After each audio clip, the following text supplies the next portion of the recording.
I'm Jason Klamm, and this is the Comedy on Vinyl podcast. The year's 1972, the album, Dear Friends, the artists, the Firesign Theater. My guest this week, Taylor Jessen, the archivist for Firesign Theater. Yo. And Phil Proctor, founding member of the Firesign Theater. Yeah, nice to meet me. Yeah, very nice to meet you. Thank you so much. I guess I better turn my phone off. All right, hold on. Just got sent a photo. Oh, Want to see it? Yeah, sure. Yeah, let's see it. Yes. Hopefully it's appropriate. Let's see. describe. Yeah, hold on. Hold on. I mean, photos are appropriate. There's a ton on this album. Okay, here we go. Let's see. As covers go. It's bound to be either anti-religious or... Okay, well, it's just a picture of a headline that says, homicide victims rarely talk to police. And that's your thought for the day, That's children. brilliant. That is beautiful. The internet, where the truth is... there is Stretched no beyond your neck. Okay. I really love... I'm going to talk about the design of this. Yeah. It's great. I mean, there's a ton of photos. There's sketched over photos. It's a photo collage. It's all your design, isn't it, Phil? You're Phil Yamamoto of Hollywood. Well, I did do a lot of the designs for Firesign. But if you look down at the bottom, there's some credits. Yes. Okay, no, there's on the some back on the inside. On the back. Okay, yeah, so. sure. And if you see if it says something about the layout. Let's see here. That's production, broadcast. No, but I know I saw something on the inside. Front cover photos by Film Proctor, tinted by Ann Garner. Inside design and tinting by Yamamoto of Hollywood. Yeah, that's it. Okay. And that's Ann you? Garner. Yeah. Okay. Film footage by Anna Lee, back cover photos by John Rose, tinted by Phil Yamamoto. Film footage. Right, because there's strips of film. Yeah, on it's there all too. strips of film. That's right. It's all strips from Super 8, and we found all those strips missing. Really? When we transferred all the Super 8 reels. They'd just been cut off for use in this art and never turned that's up it. anymore. Disposable art. If I had been extremely obsessional, I could have scanned them from the art and tried to put them back. Sure. But I am not that insane, I don't think. So these were chopped out instead of just like blown up and the blow up used. Yeah, it's not. It wasn't the digital world back then. Of course, yeah. You had to do what you had to do. Ann Garner, she also collaborated with me on the "How Can You Be in Two Places at Once When You're Not Anywhere at All" album cover, which was the design with All Hail Marx and Lenin. Yes, which is what everybody calls it. Yeah, I know. And the original design included. We shot ourselves as a bunch of kind of crazy Eastern European and Russian dictator types, military dictator types, down at the unfinished Armenian church in downtown L.A. on, I think, Wilshire. Oh, that's where that was. And initially, my design was to include the parade, the military parade that they were reviewing, except it was a consumer parade, and it would have giant toothbrushes instead of missiles, right? And toothpaste tubes and things like that, okay? Oh my God. That never got into the final design. Of course, my favorite flaw in all of the Firesign Theater albums is the back of Don't Crush That Dwarf, Hand Me the Pliers, in which it says before and after. Before and after. There's a picture of us in I think we're like our real selves, and then the bottom picture we're all wearing masks. Yes, right. But it should have been before and after. Yes. American Federation Television, Radio, and Artists. Love it. Because we went union when we did that album. Great. But of course somebody corrected it. They're like, that's not how you spell after, idiot. Gaining control. And the one over your shoulder, waiting for the electrician or someone like him, right? We had nothing to do with that. Okay. It's called a naive collage. Right. And it was, our first album. We had very little control over ourselves. Sure. at that time, or anything else. And so that's the way that came out. But, it's fun. Phil, the art direction on this one, was it intentionally handmade? Is that why it looks like this? Yeah. To match the shows? Yeah, the premise is, since radio is kind of disposable, all of the stuff that we did on the radio was a lot of it was off the top of our heads. Or, as you'll see in this is the LP, which, God knows if anybody can see these things anymore. But basically, it's a picture of all of us, wives included, sitting around a big table with microphones. And in front of us are all kinds of sound effects devices and I guess scripts and stuff, because that's the way it was. It was like a potpourri of silly things that we could incorporate into our improvisations Yeah. if we felt that they were necessary. Sure. And then we were working with this wonderful engineer, the real Earl Jive. Live Roll Drive. Still a friend, live Earl Jive, still a friend of mine. I think he's house sitting up in Canada right now. Okay. He's Canadian, you know. I'm Did you sorry. know that, eh? Oh, no, eh? Canadian, eh? And Oh. and he was an absolute prankster, Uh-huh. which is perfect for us because he would drop in unexpected musical cuts and unexpected sound effects Uh-huh. to augment or disrupt That's the great. skits that we were improvising at the time. fantastic. And we would, of course, have to respond to that, Mm-hmm. and it became part of the Dadaistic, surrealistic art that we were creating. I mean, that. I don't think there has ever been, nor will there ever be, the kind of radio pieces that Firesign Theater was able to do during this very fecund period. Sure. From like what 1971 to 78 or earlier. Well, I mean, the first time Firesign ever did a show starring the Firesign Theater was the Radio Hour on KPPC in 1970. now was that before we did the skits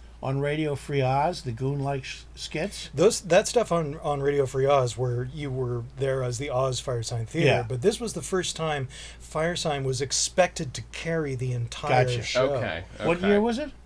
Beginning of 70. The Yeah. very first show that I could find Wow. was mid-February, So I I was think. 30 then. Yeah, that's what it says. February to July. At the KPPC. time that we're recording this interview, which is July 27th, Yes. tomorrow I will turn 79 Yes.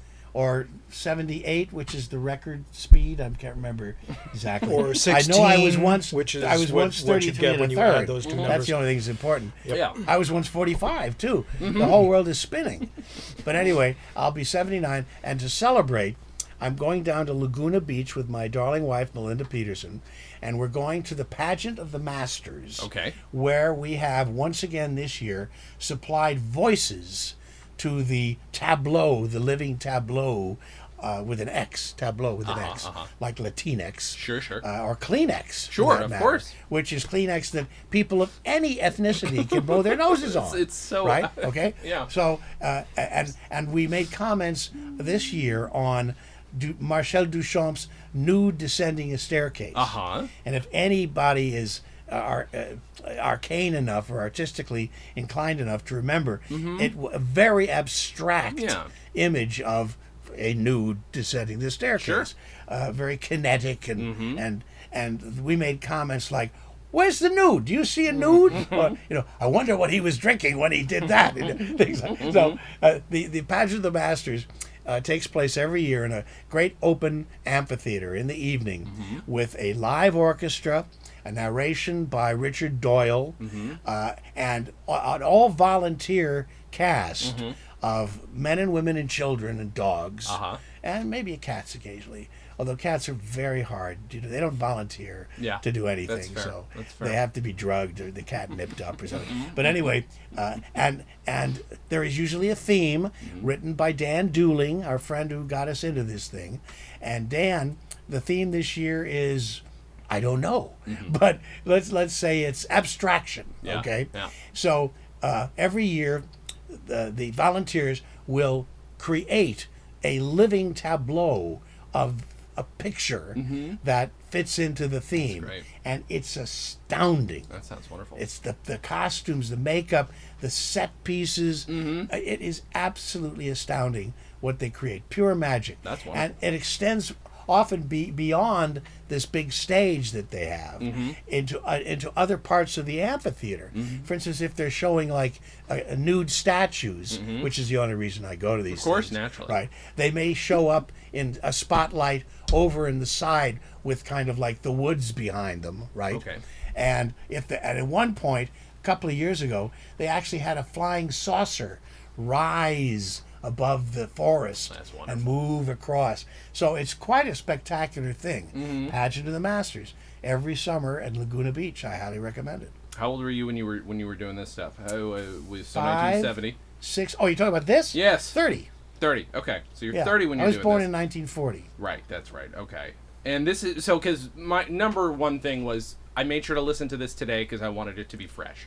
And then I'm just like, there's no way that most of this is written. You guys are making each other crack up too much.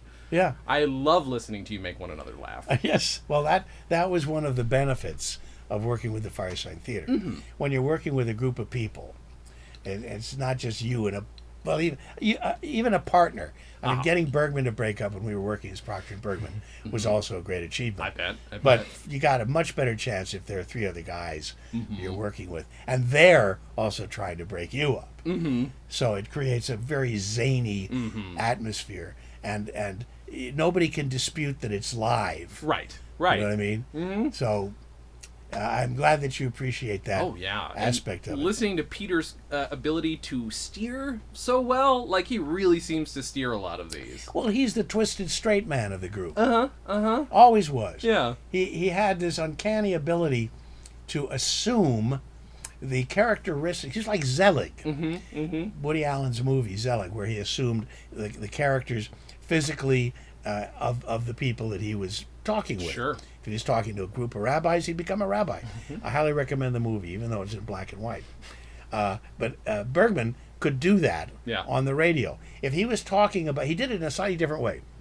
If he was on Radio Free House talking about a medicine man that he had interviewed, he would, in a way, become that medicine man. Yeah. He could assume. I know the trick that he did. Let's say that he heard an interview with a medicine man. He would make it his interview with the medicine man, as though he was the one who would talk to him, and then would also imitate his personality and his ideas and things. And that was why he needed other people around him, because then we could become the medicine man, of course, and he could interview us, and insanity would ensue.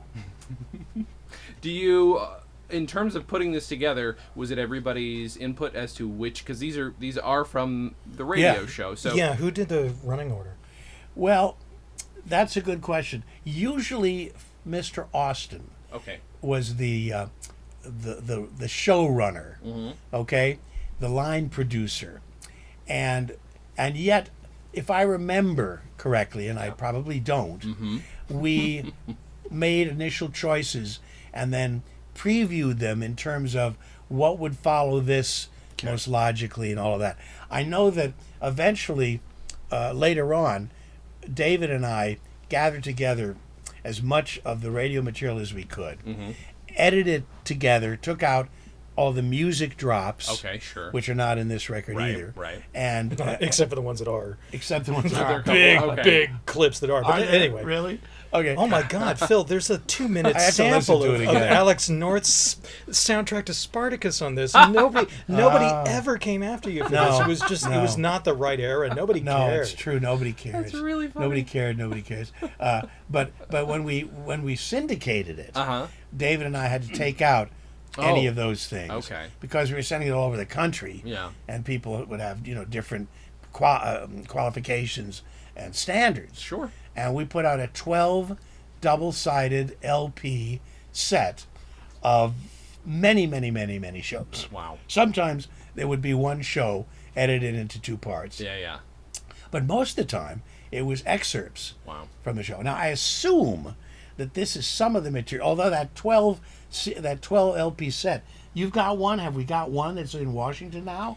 Because I had There's one in the Library of Congress, Yeah, that was my set. I think maybe once in my life I saw all 12 LPs together. Super, incredibly rare thing to ever see. Well, I had them all. I saved one set. But at the time, what was I trying to say about this? We were selling them, of course, so off they went.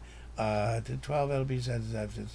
It was like 100 of them, and they went to there's this great moment in the show, in the first syndicated show, which is a show that you did live at the Ash Grove, where it's November of 1970, and you've already been doing this this Dear Friends show on KPFK for like 2 months, and Bergman at the end of this live show says, "This is going to be part of a syndicated series, and we've already sold one. Bemidji University Bemidji, Ohio has already sent us a check." So the word got out fast, and people were like writing, "When can we buy them?" Oh yeah, I know what I wanted to mention. We have an arrangement online with a crazy company, Musiter, that plays Firesign Theater material 24 hours a day, 7 days a week. Amazing. Or 24 days a week, 7 hours a day. Sure, that's I'm not fine. sure. I Whatever can't remember works. exactly what our deal was.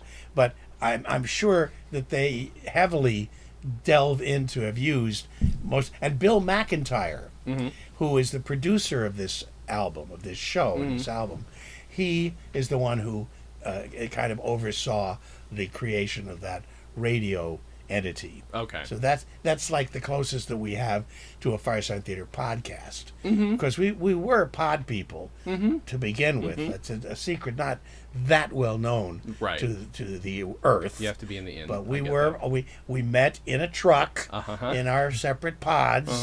And we just hit it off. One of you had a body of a dog in the face of a human person, and it was everyone was inhaling and screaming and pointing at the person up across from them who was not a pod. Until we recognized that we were pointing at one another and screaming, and we said, "Hey, you were all a group together. Let's put this on the radio." And that was the origin of the Frankenstein Theater. This is good podcasting material. I mean, that was part of the reason that I put together Duke of Madness Motors, was so that you could have all of this great improv radio stuff, which will take you all across this country. All right, can drive from you West may Coast ask, to the East what Coast. is our archivist talking about? Sure. Duke of Madness Motors. I'm What could holding that it be? up right now to your camera. This is an absolutely brilliant book that Taylor put together that includes what's left of my collages, many of my collages. I love all your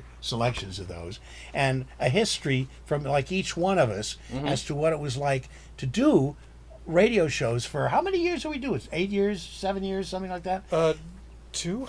I mean, the first radio hours, like the beginning of 1970, and you kept up a series of radio shows all the way through March of 72. There you go. Right before you God, it seems like segued right into Martian Space longer. Party. Yeah, Martian Space Party, right? But when you're on the air for 3 years straight, right. you begin to run out of material. Well, this compilation is called The Duke of Madness Motors. Yes.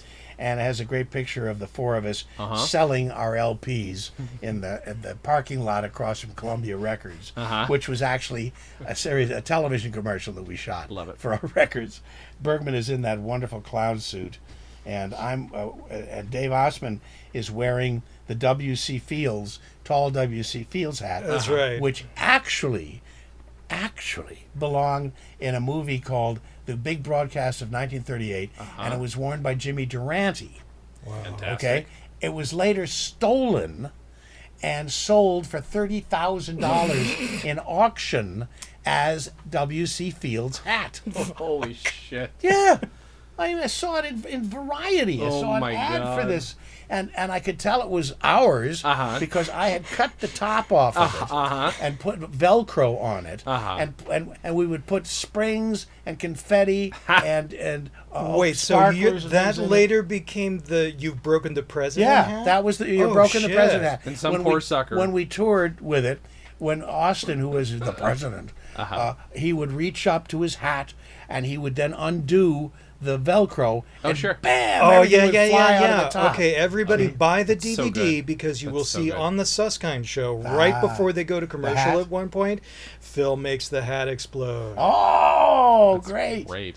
Great. Oh great. shit! Okay, so No that acting person, necessary. whoever got the air Whoever quotes stole it. W.C. Fields hat, God. got his money's worth because it was a W.C. Fields hat, sure, but more Style. importantly, it was a Firesign Theater Yeah, prop. but unfortunately, Yeah, that's what I'm thinking. But less importantly, we never saw a penny from the sale. So screw you. stolen. All right, so whoever you are. but also the Duke of Madness Motors, the book available at our website, Yes. www.firesigntheater.com. Sure. Also includes a wonderful MP3 of how many hours? 80 hours. 80 hours of our radio show. This will take you from coast to coast. In your car, you will hear Yep. nothing but Firesign from coast to coast. So that's the Duke of Madness Motors, Mm-hmm. okay? And it is really the best memorial to our radio years Yeah. in print. Right. And this record is, I don't even know, is it still available? The two record? LP set? It was yeah, released I guess you can buy it as a CD from Laptop. Yeah, it was Laugh.com, released and then somebody else. I as a saw it. CD. Yeah, And- okay. And it's well worth it because, again, It was a mobile fidelity CD, I think, at one point. that So means it's beautifully you mastered. can get it on eBay. Mobile Fidelity remastered a lot of our stuff and really did a beautiful job. There's a lot of. Oh my God! What was there? There's a bit. Well, first of all, there were too many. I'm gonna sit and I'm gonna write down every joke I find funny. Shut up, idiot! Shut the. That was a dumb thing to think of. There. We would expect no less. Yeah, of course. I've done worse. There is. Oh my God! There are a couple of very weird moments. I feel like they're weird, not editing moments, but where the stereo's getting played with. So your producer then was he having just a ton of was he also in control of the stereo and all this stuff? That was control is one way of putting it. Okay. Yeah. That wasn't McIntyre's doing. No, that was more the real Earl Jive. Okay. Yeah, Right. Earl Jive was Right. had a creative approach to engineering. Sometimes the microphones didn't work. Okay. Sometimes he would repurpose Well, I the mean- tape echo for something else. Okay. Okay. Up. Wonderful stuff. Results were just unbelievable. He literally the prize quote from Phil Austin in the essay from Duke of Madness Motors is that Live Earl Jive was really completely fucking uncontrollable, and that was what made him wonderful. That's fantastic. I mean, he'd throw in sound effects, and they'd have to react to them. That's There's a right. moment in one of the Radio Free Oz shows, I mean, in one of the Radio Hour shows, where he's no, it's a Dear Friends show. He's just throwing. Bergman has, for some reason, got his hands on an insurance policy, and then Von Filkins is playing a sound effects record of machine gun fire. Okay. And Bergman just goes on this spiel, which I typed out and put in the book, about how you should go to the front of the church now and grab the insurance host. It's just everything that Filkins did was an excuse for these guys to spiel out insane shit. I mean, there was literally a moment in the Radio Hour where Bergman says he was just kind of idly wondering, what else is on this time of night? Because they're all in this radio station in the basement of a church in Pasadena, and Bergman just says, I wonder what else is on at this time of night. About 10 seconds goes by, and you hear Filkins had literally changed the program bus so that they were listening to another station's signal. Oh my God. They were listening to a beautiful music station. Oh my God. Hawaiian music comes in over the show, and Bergman goes, "What happened?" Yeah, right. Whatever you suggested to Live Earl Jive, he'd probably do you one better. That's amazing. But now, isn't there also my cut up of Yale reports in this thing? It's not on the Dear Friends double LP, but it is in. You can hear it in the Duke of Madness. In the 80 hours. It's something that you And brought up there before, and I is- still have not heard. There is something I wanna hear that. I'm going to make a promise at this point, which is Please. that at the time that Duke of Madness came out, I made a really nice extended 3 CD sort of Dear Friends package. Yep, I Okay. remember Where that. it's 3 CDs worth of clips, really good shit from the whole 1970, Well, that's good 1972 shit, period. Mrs. Presky. And it's good shit. And that 3 CD set will be, we will put that on Bandcamp. And Okay. you'll be able to listen to it. Good. And it includes Yale Distorts. Phil, tell us the story of Yale Distorts. When I was on scholarship at Yale from 1958 to 62, and my scholarship job was editing a radio show, a public events radio show that was on weekly on WNYC or whatever the Yale station was called at the time. And so I would get the unedited half hour or 40 minutes or whatever it was of an interview, say, with Henry Kissinger. And I would have to cut it down to 23 minutes. Sure. But what I did was, and instead of throwing those pieces of tape away, I saved them. And when I had any spare time, waiting for the next thing to come in, I would start to edit them together. So that, and then our wonderful narrator, I can't remember her name, but she was terrific. I'd put in a question, like, Mr. Kissinger, what do you think are the prospects for peace in the future? Well, I'm very glad that you asked the question, because when you excuse me, all this, and it looks like it would be that way. That was it. Oh, I'm sorry I interrupted you, and he was a very polite I'm sorry I interruption. interrupted you. Right? No, I interrupted you. It was so much fun to put together comic rhythms Of course, and absurd, misstatements and things. Yeah. So that was a reason to stay down in the basement there of course. at the Audiovisual Center in New Haven. Now, I don't want to set you up as a god of tape editing here, but That's early. I mean, that is early. That's You're absolutely early. right. Yeah. I mean, he got the idea. Mr. Phil Proctor here probably got this idea right about the same time William Burroughs did when he started doing his cut-ups. Okay. This is Yeah, a we should very. talk about that before, yeah. Today it's all Very the people. avant-garde. Everybody knows what cut-ups are, but in Sure. 1958, 1960, If that you're was my age, you probably first saw it in Good Morning Vietnam. Oh, you're That's such the a first cut-up. example that I that's would think of. that's a good one. That's Yeah, a it's good early. really good Yeah, stuff. when I we mean, were, the idea to get this is very.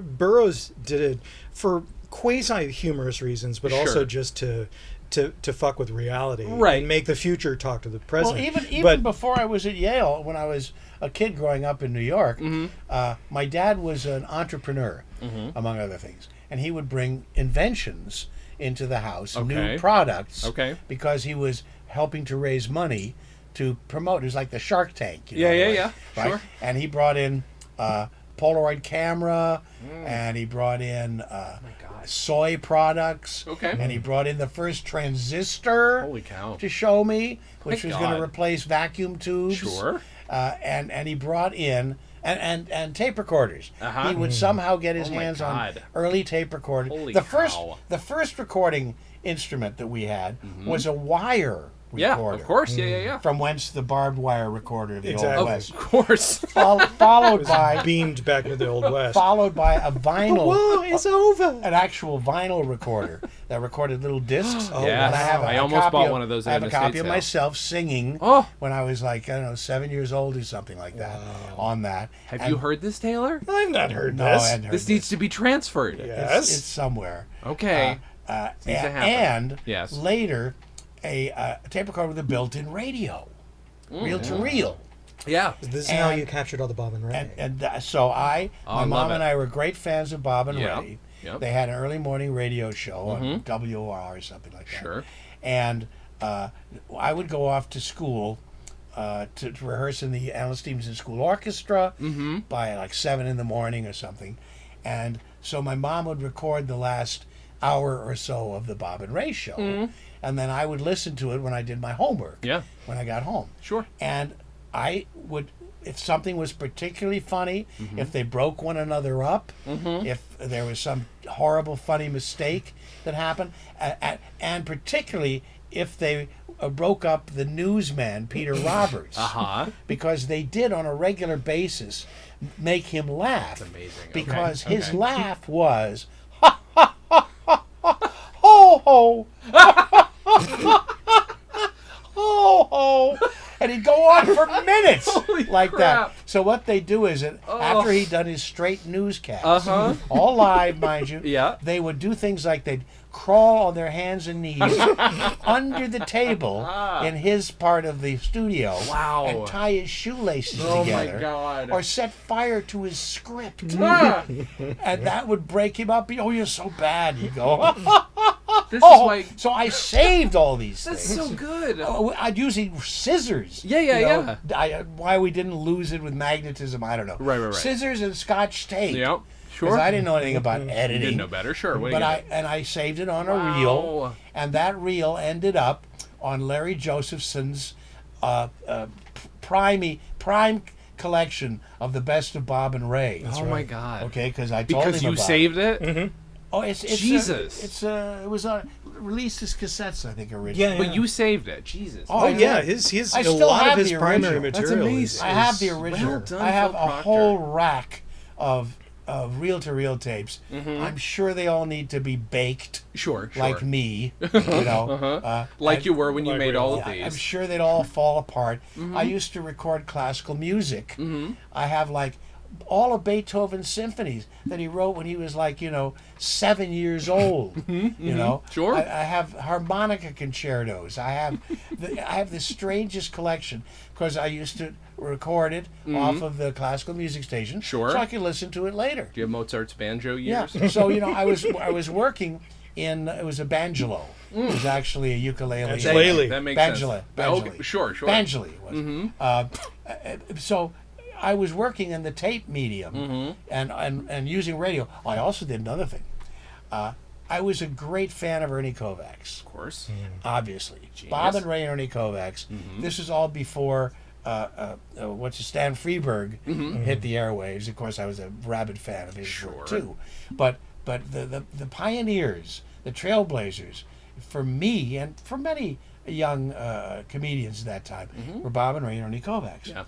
Ernie Kovacs was not only funny visually, but he was funny audially. Oh, yeah. I used to record. I had a thing called a Shure microphone, which is like a bullet microphone. These are Shures, by the way. suppository mic. Sure. And I had a long cord that ran to my tape recorder. Okay. And because the television set was a large, wooden unit in our living room. The screen was 2 inches wide. Yeah. No, it was a little bigger than that.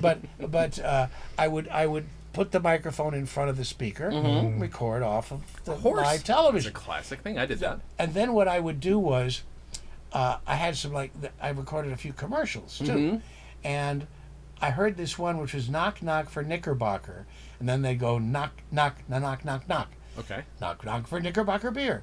And so my twisted little mind of 10, 11 maybe, I went out to a place called Major Sound Effects. Okay. In fact, some of these sound effects are on the Dear Friends. So it's an actual radio physical show. store, right? It wasn't a store. It was like a little warehouse. Oh, yeah.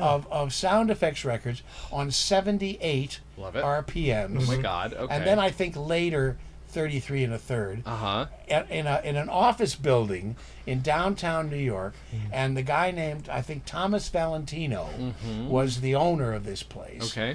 And I would go down, and he had a catalog of all the records you could buy, and they were all lined up on shelves in the office with in little paper sleeves. And I would go in with my allowance, and I would buy various records. So with the Knickerbocker beer ad, I then constructed by playing the ad and then this particular sound effects and editing them together. My version was knock knock for Knickerbocker, bop bop bop bop bop. Oh, the crash.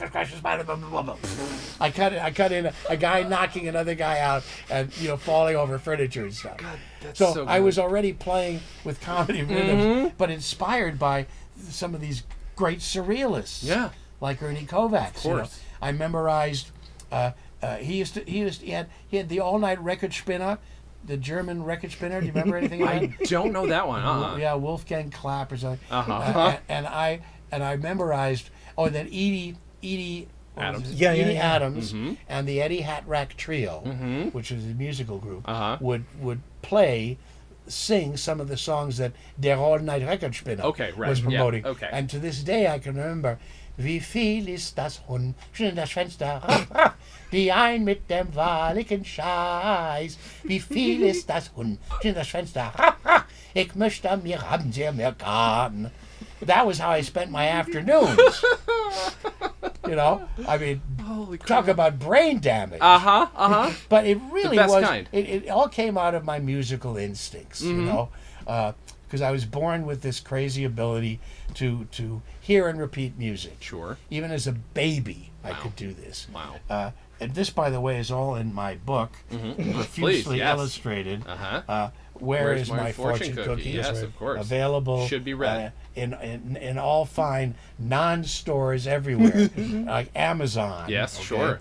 And one day delivery is bankrupting them. So order yours now. Yeah. And before they go out of business. And it was a great blessing, really. Yeah. Not a curse in any way. And it led me also to be able to play the violin. The only curse of that was, and this is advice to any young people who might be listening, is if you're going to learn a musical instrument, learn the piano. Okay. Because you don't have to carry it anywhere. Fair. You see? Every place has got a piano. That's reasonable. Yeah, I took piano lessons, and I really... so one thing I regret the most, that I didn't go, Phil, learn how to play the piano. It'll give you all the music you need in the world. Sure. I did teach myself guitar for a while, and I was getting pretty good at it. But the problem with the violin, the guitar, even the piano was I couldn't be in the orchestra and singing on stage at the same time. Fair. Now, I could have sat at the piano and sung. Right. I could have strummed a guitar and sung. Sure. But I couldn't have acted on the stage Yep. in musical comedies. Yeah, okay. Unless I was supported by an orchestra Makes sense. that I wasn't in. You know? And that was the choice that I made. All right. Basically. That's a solid Sophie's choice. choice. So if I can jump in here for a moment, Please. the thing You're a that big is guy. the, Be careful. get the fuck out of my way. So one of the magic things about Dear Friends and all of this period, 70 to 72, when they are suddenly doing their own radio show, is that all of the shit that Phil is talking about and all of the radio experience that all the other three guys have as well has just suddenly been unleashed on the radio, and they realize that all of these shows that they heard when they were kids, suddenly they are on the radio and they can become that thing, and they can burn it down, or they can do it legit, or they can just completely fuck with their audience. If I don't think like we ever really did it legit. You probably didn't ever, but we'd be inspired by a legit program, you know, like a murder mystery or what detective show. What really sets these guys off is when Live Roll Drive throws in this record called the whistling. The whistling record is a good one, but there's the Organ and Birds whistling record. There's a Columbia record where it's all old time radio show themes. Okay, this is Soap Symphony. Okay, and he would just throw in one of those tracks at random, and suddenly they'd all be riffing in the style of whatever the Green Hornet. Yeah. All of this. Because you guys, I assume, had to have been able. You must have had that must have been part of the connection where it's like Phil does a thing, and then Peter's like, "Oh, I know exactly what Phil's doing." Yeah, like it was jazz. It was pure jazz. Yeah. It was word jazz beyond Ken Nordine, or even beyond Lord Buckley. Because it was a bunch of guys riffing off of one another. Yes. You know, it wasn't just a single brilliant mind, but it was four crazy minds, and that was the reason why when something would set us off, everybody else could play along with it. And that gave you a tremendous feeling of confidence. It was like having a net under your trapeze act. Yeah. You know, you knew you weren't going to die. Right. Or except maybe of laughter. If they're gonna do a bit where they're pretending to be cops and they're running out of material and they're saying these references are to when they acid rock groups refer to musical groups playing psychedelic music, and they're pretending to be cops and they're riffing off each other and they're saying, I'm gonna go to this meeting and I'm gonna pretend to be I'm gonna be bringing my car, but I painted the yin yang love symbol on the top, and they're running out of material and they go, well, David will jump in and say, "We'll be back to diving for dopers in just one moment." Right. You know, at every moment somebody will have the perfect line to move on no rules, to the next no thing. sponsors, no producers. Really. It was. If people talk about free-form radio, we invented it. I think. Really. I mean, this is the closest thing, and I apologize for interrupting, but as I'm listening to it, I was getting We'll be right back after this important interruption. I got so comfortable listening to it where I'm like, okay, I could tell a track in that this is not another Firesign record. This is a new thing. I knew that it was the radio stuff. Yep. The other stuff I've mentioned before took me a while to get into because as a young guy I was like, I don't understand it, and eventually like you just need to pay attention. You just had to pay attention. The long form record. Yeah, exactly. Which I love and took me a while to get into, and I still think so far Bozos was like, oh, okay, I had something to latch on to. But then this is the progenitor of a lot of improv, at least style-wise, even if people don't know it. Because like I've talked to I've talked to the guys from Super Ego, which they're a great improv group, and a lot of people are like, you guys are like Firesign. They're like, we're sorry, we don't know Firesign, so we don't know. But they're very much this spirit. And I've talked to them like, you guys should meet. And one way or another, it's like this clearly though just kept kind of leapfrogging and became the improv that we know today. Like in term, did you ever know? I'm sorry, this is totally random. Did you ever know Del Close? Did you ever meet Del Close? Yeah. Okay. Yeah. Was it any like a long relationship or just kind of like a quick hey? When Peter and I were performing in Chicago, we would make it a point to go visit him at Second City, was it? Yeah. Sure. He was Second City first. And just hang with him. Okay. You know, and talk about comedy and everything else. And he was very accessible and very funny and very, very sweet, very kind to us and everything. Yeah. All right. That's good. Well, that's good to hear because again, because we honored people who influenced our comedy. Sure. And they honored us for carrying the torch, if you will, as a Firesign Theater. Well, that's good to hear because I interviewed Sharna Halpern a few weeks ago because she now runs I.O. and she started I.O. with Del.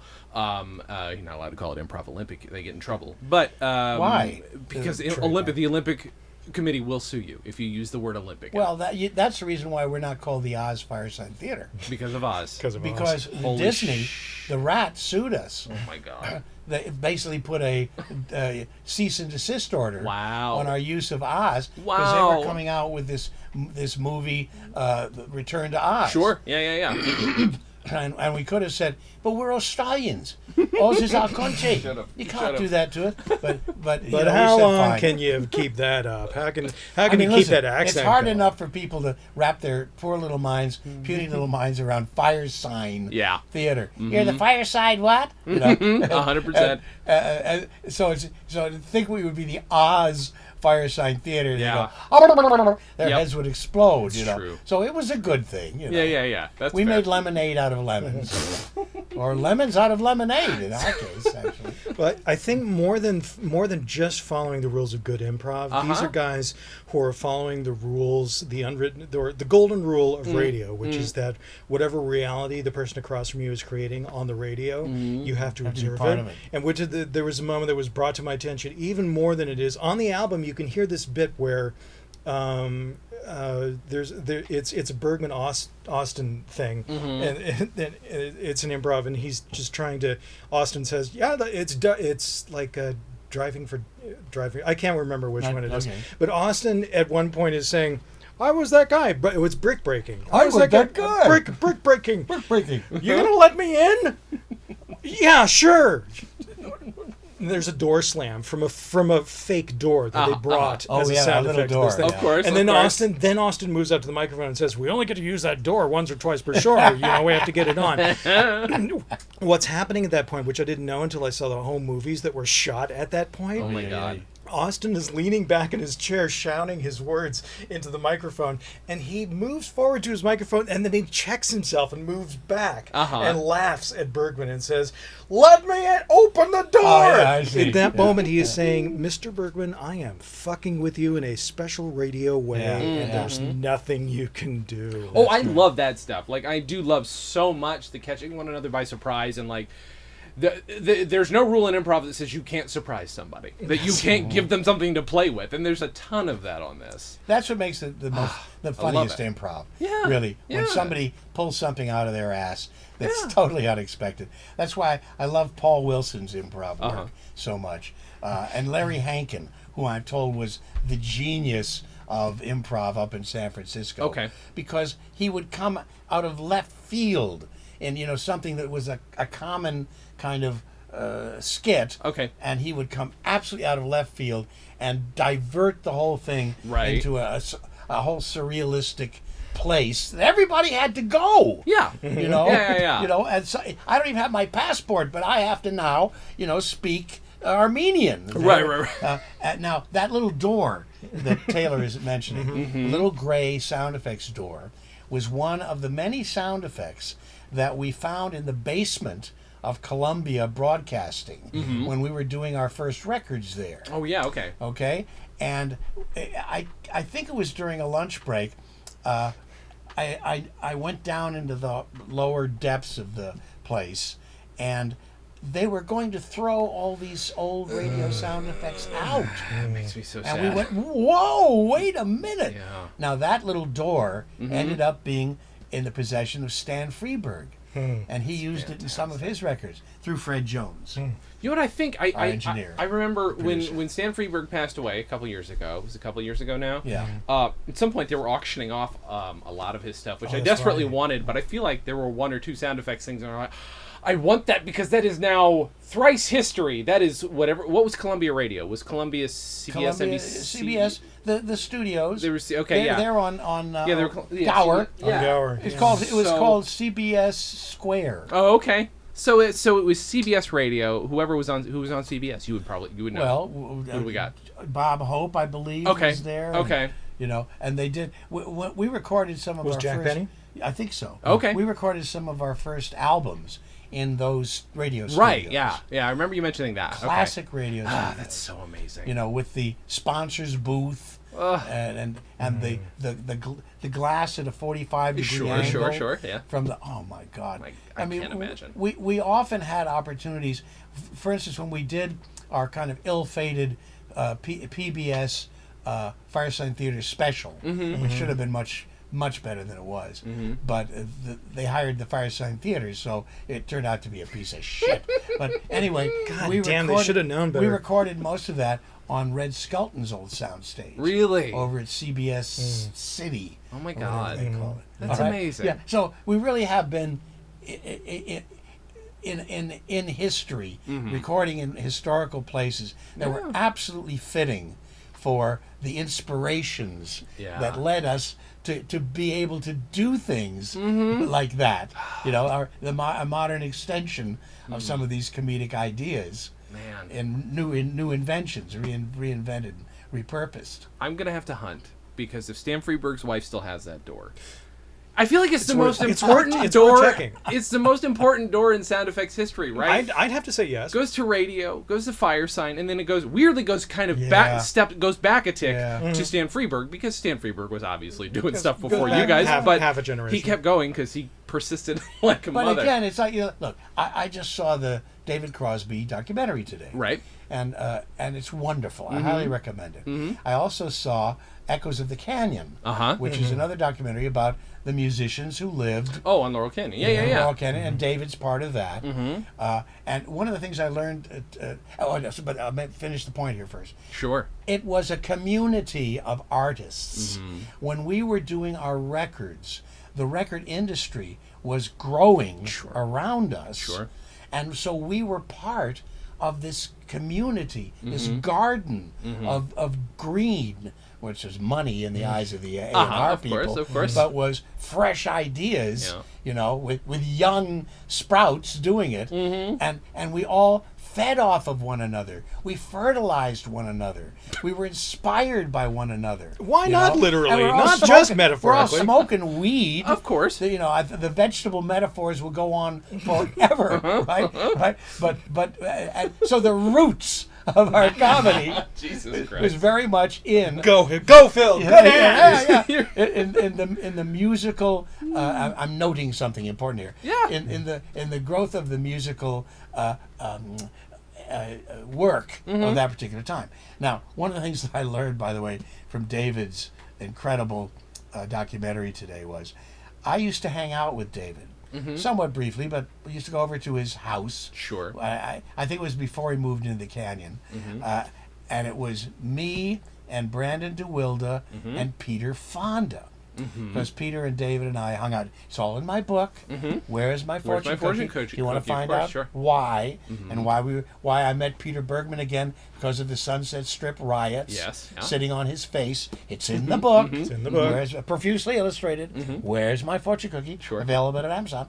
And I always wondered. I knew Brandon was trying to reinvent himself. Brandon DeWilde was a child actor who was most famous for being the little boy in a movie called Shane. Oh, with sure. Alan Ladd. Okay. Shane, come back, So Shane. he's the one that says, come back, Shane. Okay. Wonderful. And we became pals in New York and very, very, very close pals. And when we came out, we drove out to L.A. together because he wanted to get back into films as well as investigate the music scene. He taught himself the guitar. He was a pretty good singer. He wanted to become part of that. And somehow we ended up hanging out with Peter Fonda at his place. And we became like the Three Musketeers. But we'd also hang out with David Crosby. In the movie today, I learned that Peter was actually studying David because he wanted him to be the character that Dennis Hopper plays in Easy Rider. That tracks. That if you look at him, he's got tracks. the mustache, Sure. and the kind of the hat thing, cowboy. Yeah. thing. They were using David That's as a role fantastic. model to create this character. Holy shit. And David was aware of it. Okay, And in the movie, he says something like, the only thing that was wrong was that I wasn't in the movie because it would have been so much better. But see, I didn't know that. These little mysteries that are finally That's solved. fascinating. Yeah, as the stories come out, you know. So I recommend. There's a whole bunch of these. Linda Ronstadt documentary is coming out. Yeah. Can't wait I'm sure to hear that'll that. be great. She used to hang out at the farm where Peter Bergman lived, and Tie-Dye Annie created tie-dye clothing. Okay? Oh my God. Yes. All right. The farm was near the Sacred Mount Cahuenga Indian Reservation. Okay. In the pass between Hollywood and Burbank. Yeah, if you go up Barham and you Barham. look in between where there's now a huge set of housing condominiums and a complex. housing complex. Yeah. You look up in there, that was where the farm was. That was the Sacred, Okay. It was Sacred open, Mount that's how you Cahuenga. drive up into it. Yeah, and the farm was a commune. Sure. You know, Sure. a lot of great people, Cyrus Faryar and John Sebastian. Oh my God. Jack Poet had a teepee. Uh-huh. Linda Ronstadt, Charles Manson. He hung out a couple. How was he? times. Funny guy. Was he on to your friends? I can't tell. You know, I don't know why he changed so much. You know, So weird. weird. Good guitarist. And anyway, it was that kind of a Yeah, place. It attracted. It had great energy and attracted crazy artists. And I mean crazy from all over the area. Again, part of the bohemian atmosphere that allowed for inspiration and interaction between all of these people. Very much like the work that Firesign was epitomizing on our radio show, which is inspiration and interaction, interactivity for comedy's sake. I do have a serious question, though. And this is, I know this is, you guys must have been really high when you made this, but were you actually high when you were on the radio? Well, you have to consider how many radio shows we did. Yeah, you did a lot. And so, no and yes. No and yes. Okay. You know, Fair I mean, answer. It also had to do with various people's addictions. Sure. You know, like, first of all, none of us were ever junkies. David talks about that because he was a desperate heroin addict. Okay. Heroin and coke for years. And he spent 4 years in the Slammer because of it. Jesus. It's an amazing This story. is not kids. our David Go see. Osmond that Mr. Proctor is discussing. This Yeah, is David. but everybody enjoyed a little weed. And in our writing sessions, we could sit around the table and safely smoke a little weed. Sure. And drink some El Presidente brandy. Keep us going. Okay.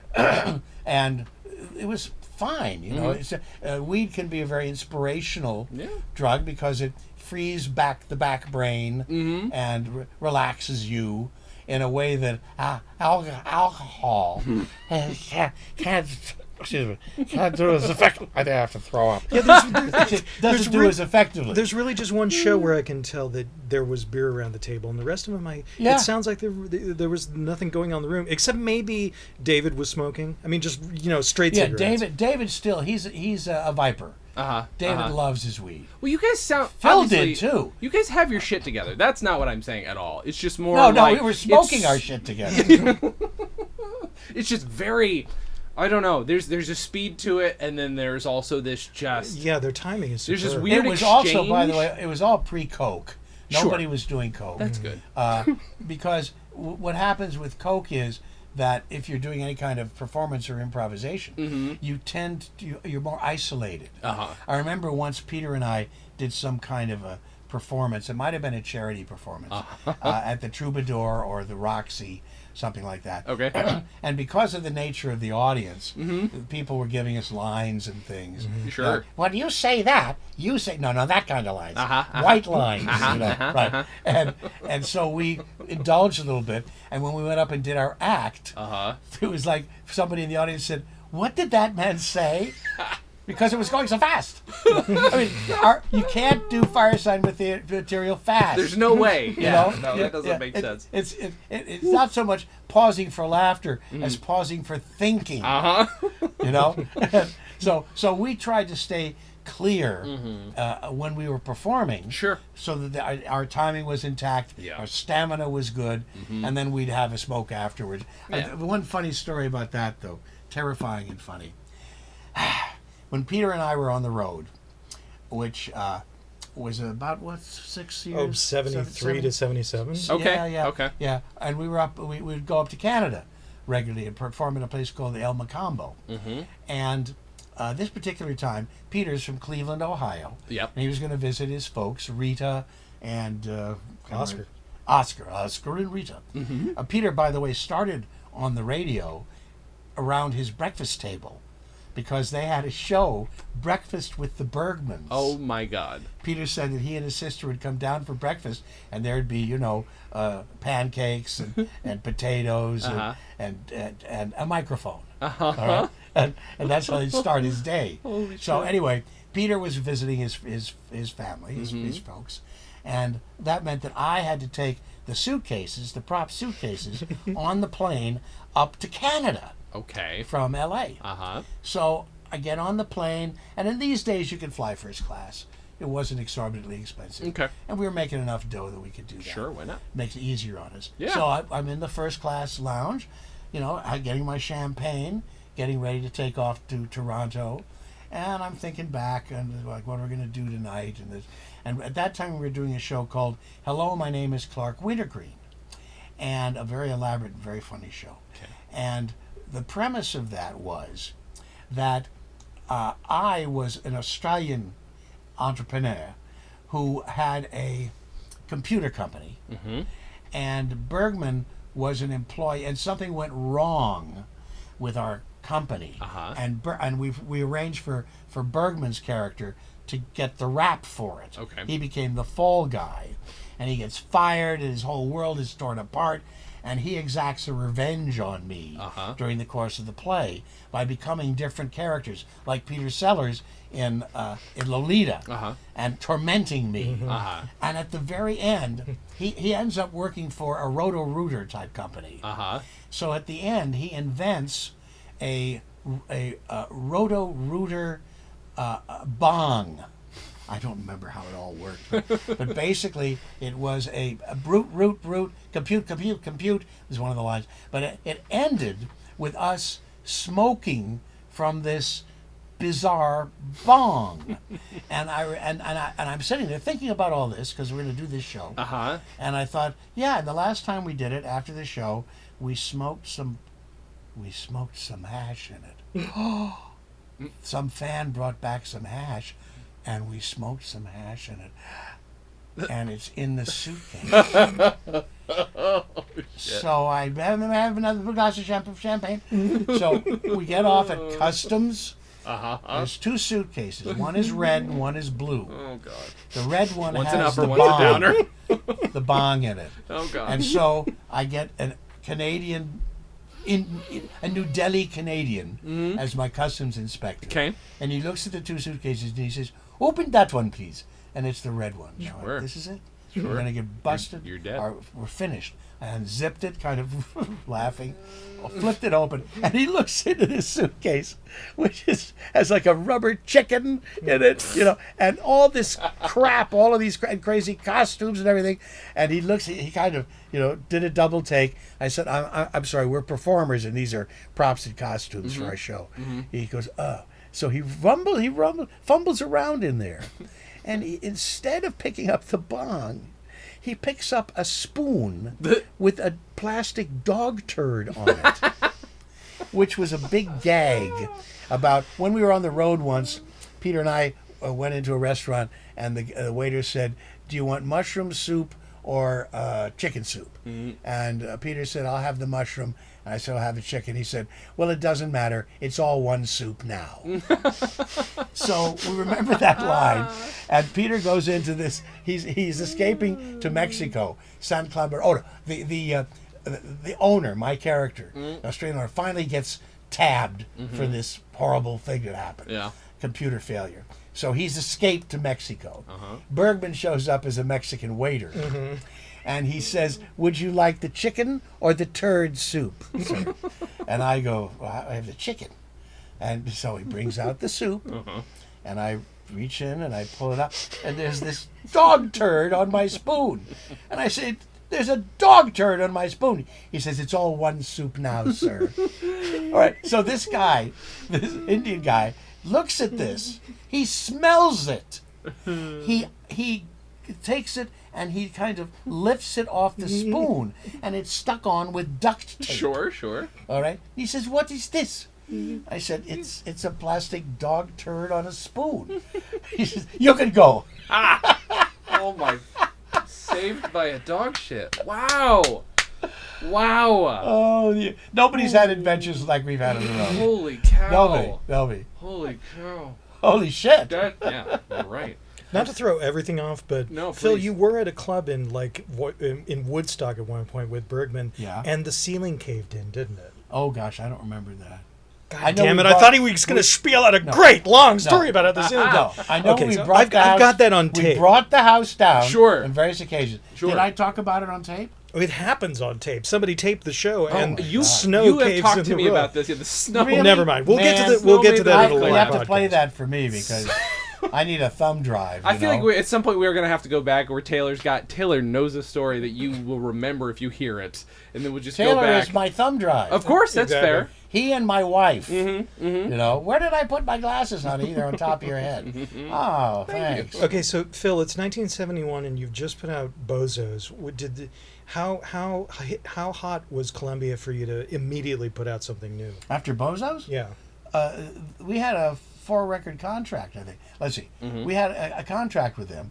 But wasn't the next one Not Insane? Well, no, this was between Bozos and. Oh, Not you mean Insane. this? Yeah. Yeah. This. Well, yeah, they wanted us to come out with another free-form or long-form album because we were now famous for that. Sure. And we really wanted to do this Fair. because that's what we'd been doing, and it was a change of pace. We also thought, which was again the inspiration for Bergman and me to go on the road, that we should release something of short-form comedy, Yeah. so that people could play comic clips Sure. from the Firesign Theater. That makes sense. Because not everybody at this point, radio entertainment industry had evolved to the point where radio was becoming highly commercialized. Music was becoming, very lucrative. Yeah. And everything was based on 3-minute, 4-minute cuts and things like that. Right. So to play, to take that valuable airtime and play a 20-minute side of a record or a 40-minute thing, you couldn't do that. Probably in Right. 69 or 70 was maybe the last time you could get away with that. do it.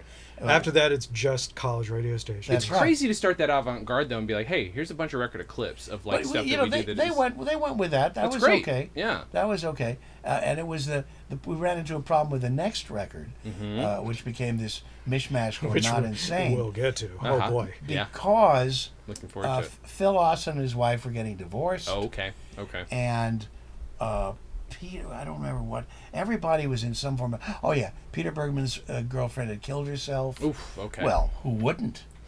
I'm sorry. I'm sorry. Peter Bergman, such a fucking angry man. Just everybody who hangs out with him, just at one point or another, commits I suicide. had no idea. All right. Well. Yeah. The Oh, rest of them we just don't hear the about. closet's just stacked with bodies. Her name was Linda Sugarman, Okay. and she was an old friend of Peter's from Cleveland. Mm-hmm. And she had been working as a war correspondent in Nam, Oh wow. and it Wow. had really badly affected her. Of course it did. Wow. And Peter was living. Let's see, Phil Austin was living in a big old kind of stone. What do you call them? Not architecture. Certain style house Uh-huh. that's famous, and I can't remember the name. Craftsman house. Craftsman, sure. A stone wood craftsman house with his wife, Anna Lee, and we did most of our writing up there in Echo Park. Echo Park. And Peter Christ. was living in a Japanese style little rectangular house with sliding paper screen doors or whatever Sure. on above his property. Okay. And Linda was staying with him. And one day, I guess after a writing session, Peter got home and found her overdosed Wow. and tried to walk her around and Sure. and the poor thing passed away. Wow. In That's his terrible. arms. Oof. In his arms. Jesus Christ. So there was some heavy stuff going down. Yeah. So naturally, we released an album called Not Insane. All right. That's fair. And it was an attempt because we couldn't get everybody into the studio.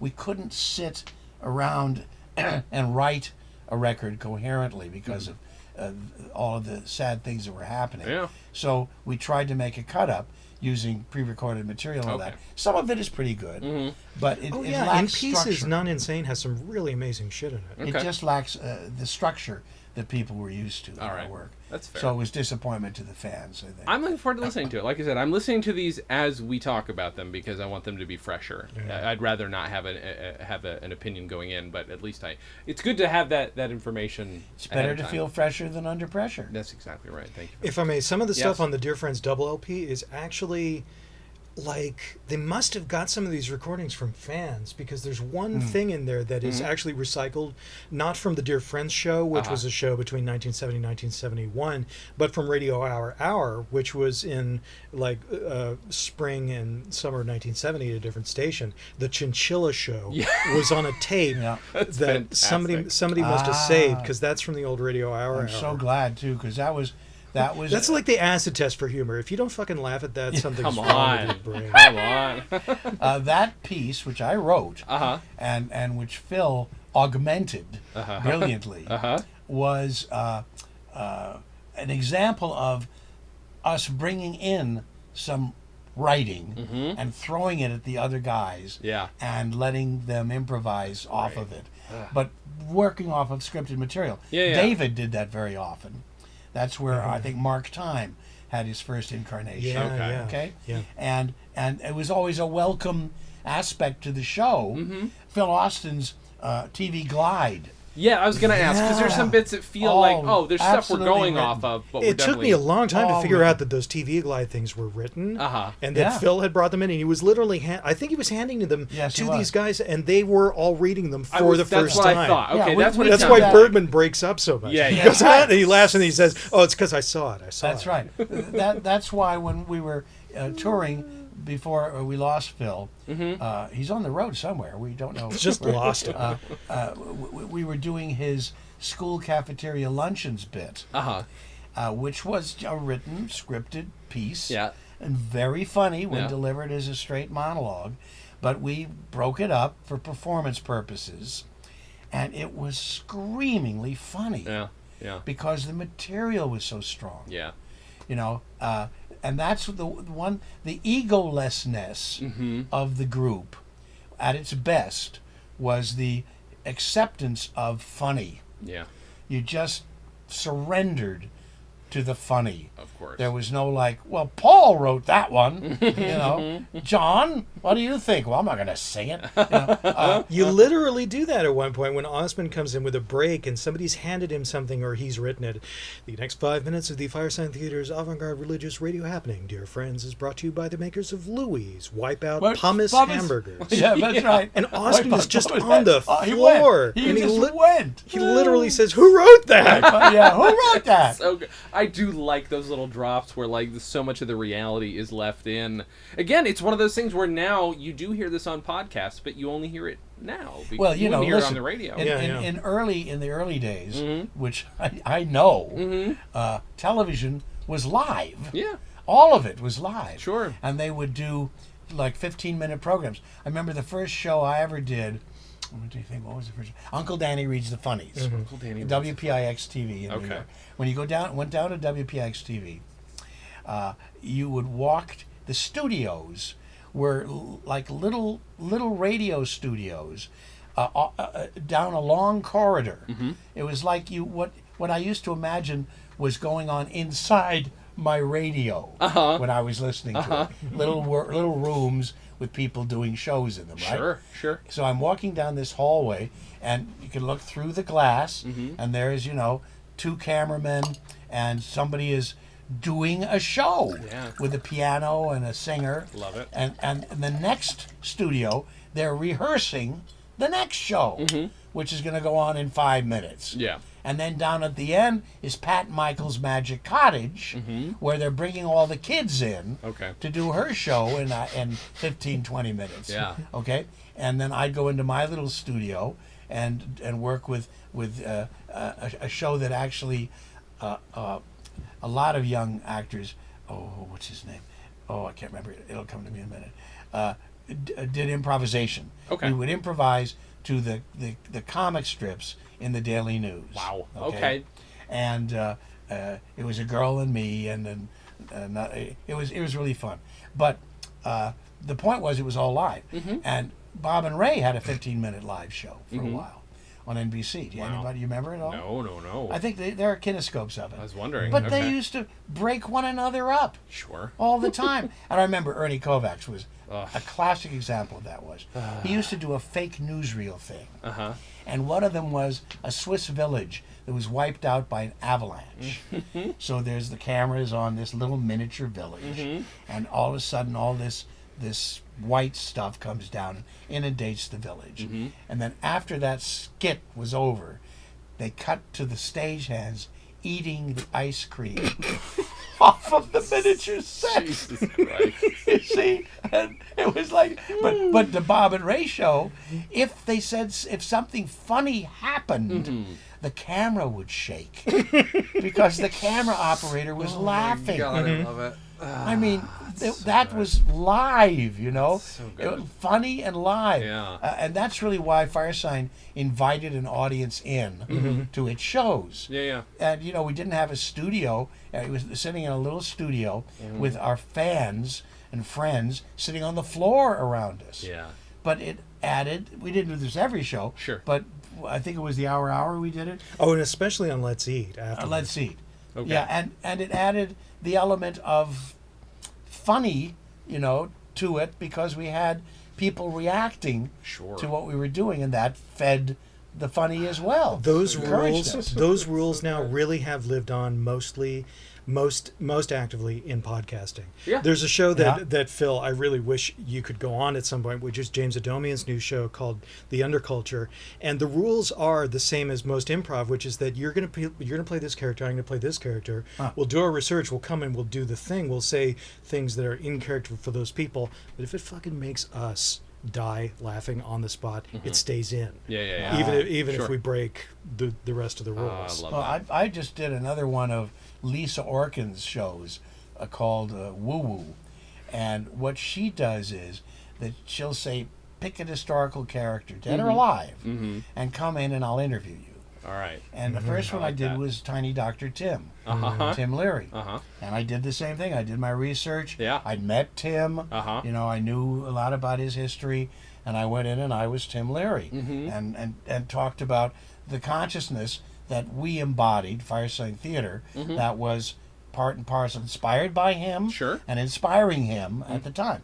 And it was quite wonderful. The last one I did was Baryshnikov, Mikhail Baryshnikov, Yeah. the ballet dancer who fled to Canada, who'd been married to, I can't remember her name now. Anyway, I did my research on him and what I could remember of it. No, I incorporated it into the show, and I did a Russian poem for her. Wonderful. Because I speak Russian. Sure. And it was enlightening for me to do it. And she had a crush on Baryshnikov. So this girl looking at me and falling in love with me. Love it.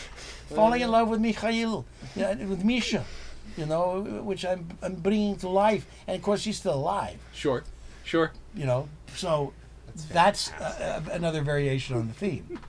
But what Peter used to do with us, that it was radio, pure radio, was that he was the twisted straight man, and he would, we would pick a character that was in the news, of the Aquarian news, Aquarian age. Sure. Like Ernie the Wonder Healer. Oh my God. Ernie the Wonder Healer was a Filipino Okay. who used to pull chicken legs. Oh, sure. out Sure. of tummies. Yeah. So he was Curing- he was a psychic curing surgeon. cancer. Yeah. Psychic Okay, one of surgeon. the. Yeah. So I'd be Ernie the Wonder Healer, like that. And of course, the classic story about that is when we did the Oz Film Festival. One of the first things we ever did together as a group. We were showing our movies on radio. Your Bleak Glasgow Films presents Your Forefather Used Drugs. And Phil Austin was portraying. I played Jean-Claude. I was doing a film called 2 Weeks with Fred, which was I follow Fred around for 2 weeks, filming everything he does, and you go into the Théâtre Puce, the little flea theater in Paris, and you stay for 2 weeks. You watch the movie. When Fred goes to the bathroom, you can go to the bathroom. When he eats, Right. you can eat whatever you want, And this was Andy Warhol's 24 Hours of the Empire State Building. Yes. Right. Before he did it, and Fantastic. Bergman, Osmond did played a character Raoul Zayas, and his gag was he liked to push 35 millimeter cameras off of mountains to capture the thrill of mountain climbing.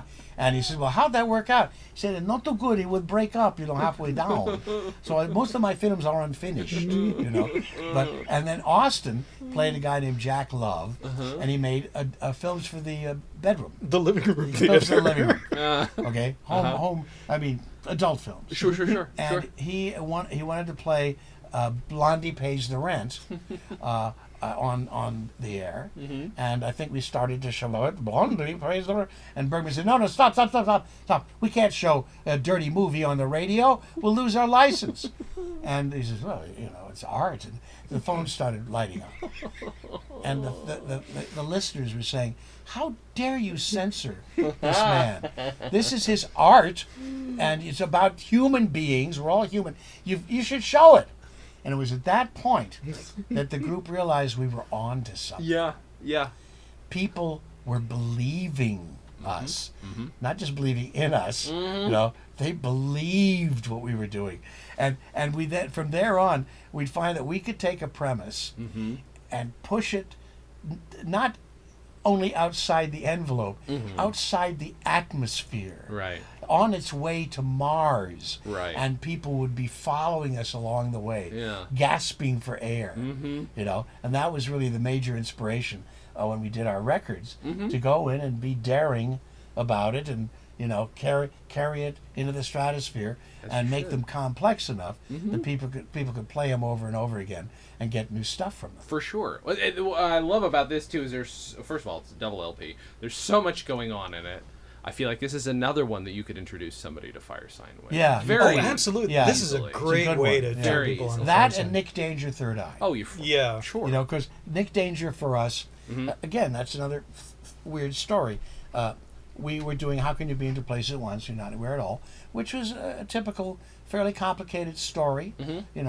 After all, it starts with a guy buying a car from Ralph Spoilsport, and then like turning on the climate control, which, by the way, didn't exist before the record came out. Love it. And wouldn't you know, some cars were then had a climate control in it, and going into the atmospheres that were created by the climate control, and going off on adventures. Yeah. Well, we didn't have anything for the second side of that record. Okay.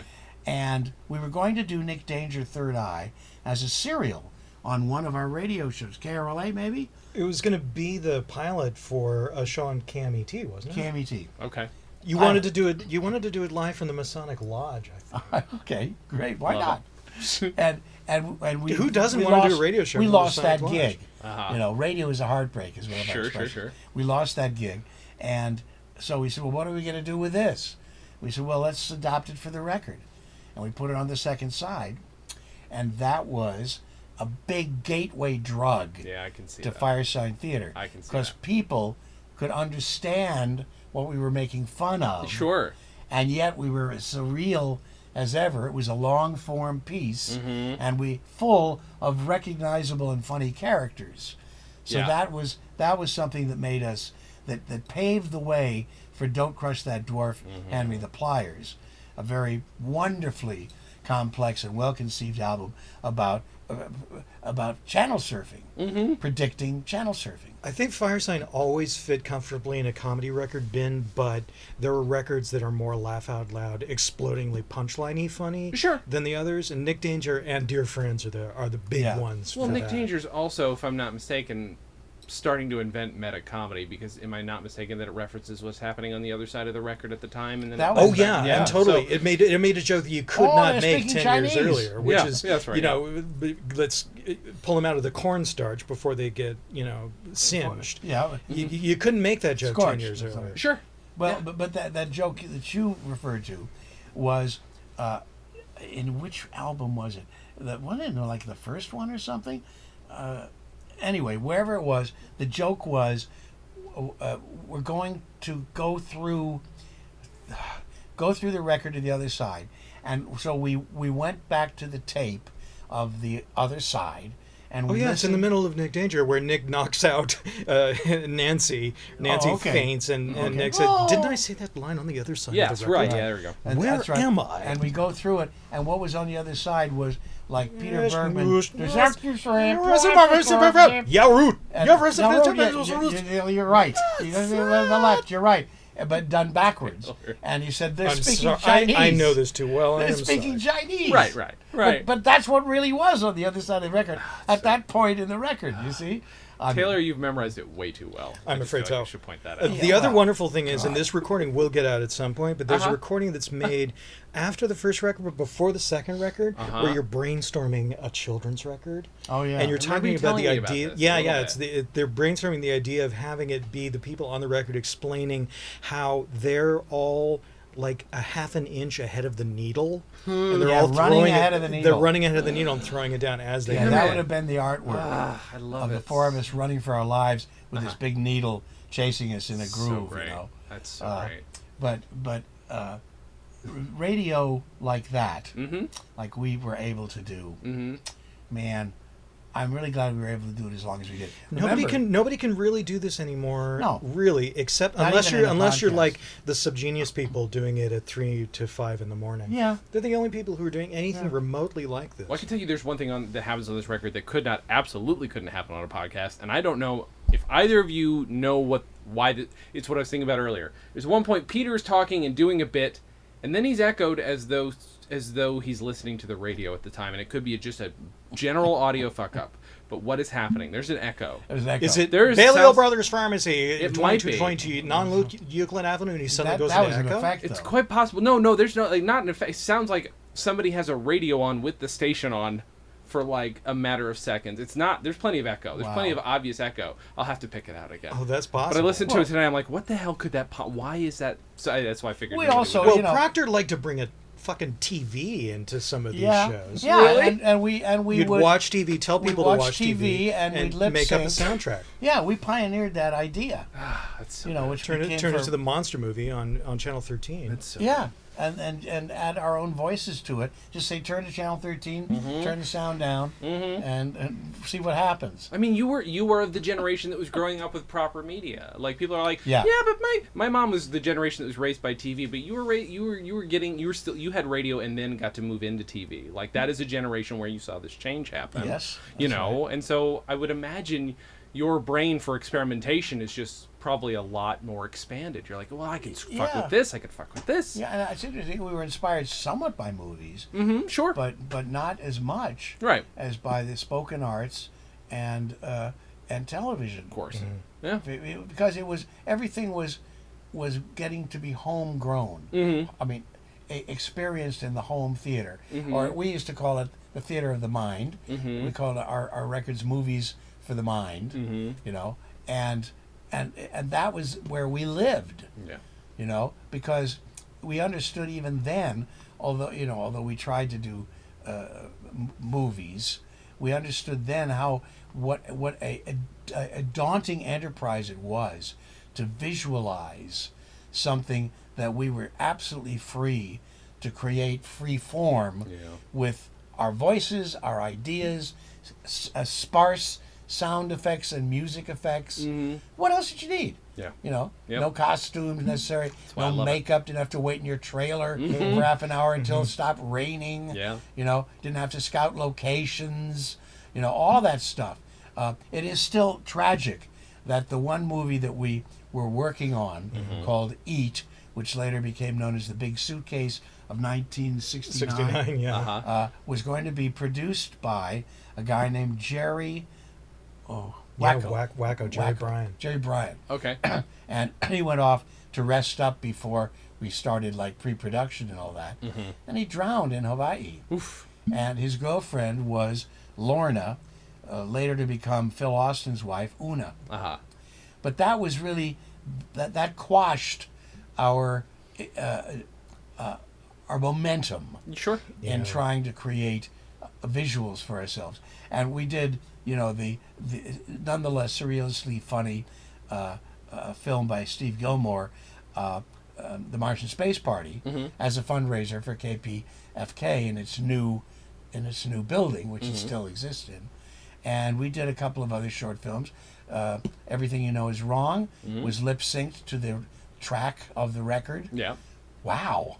You know, that saved us a lot of money and time. I bet.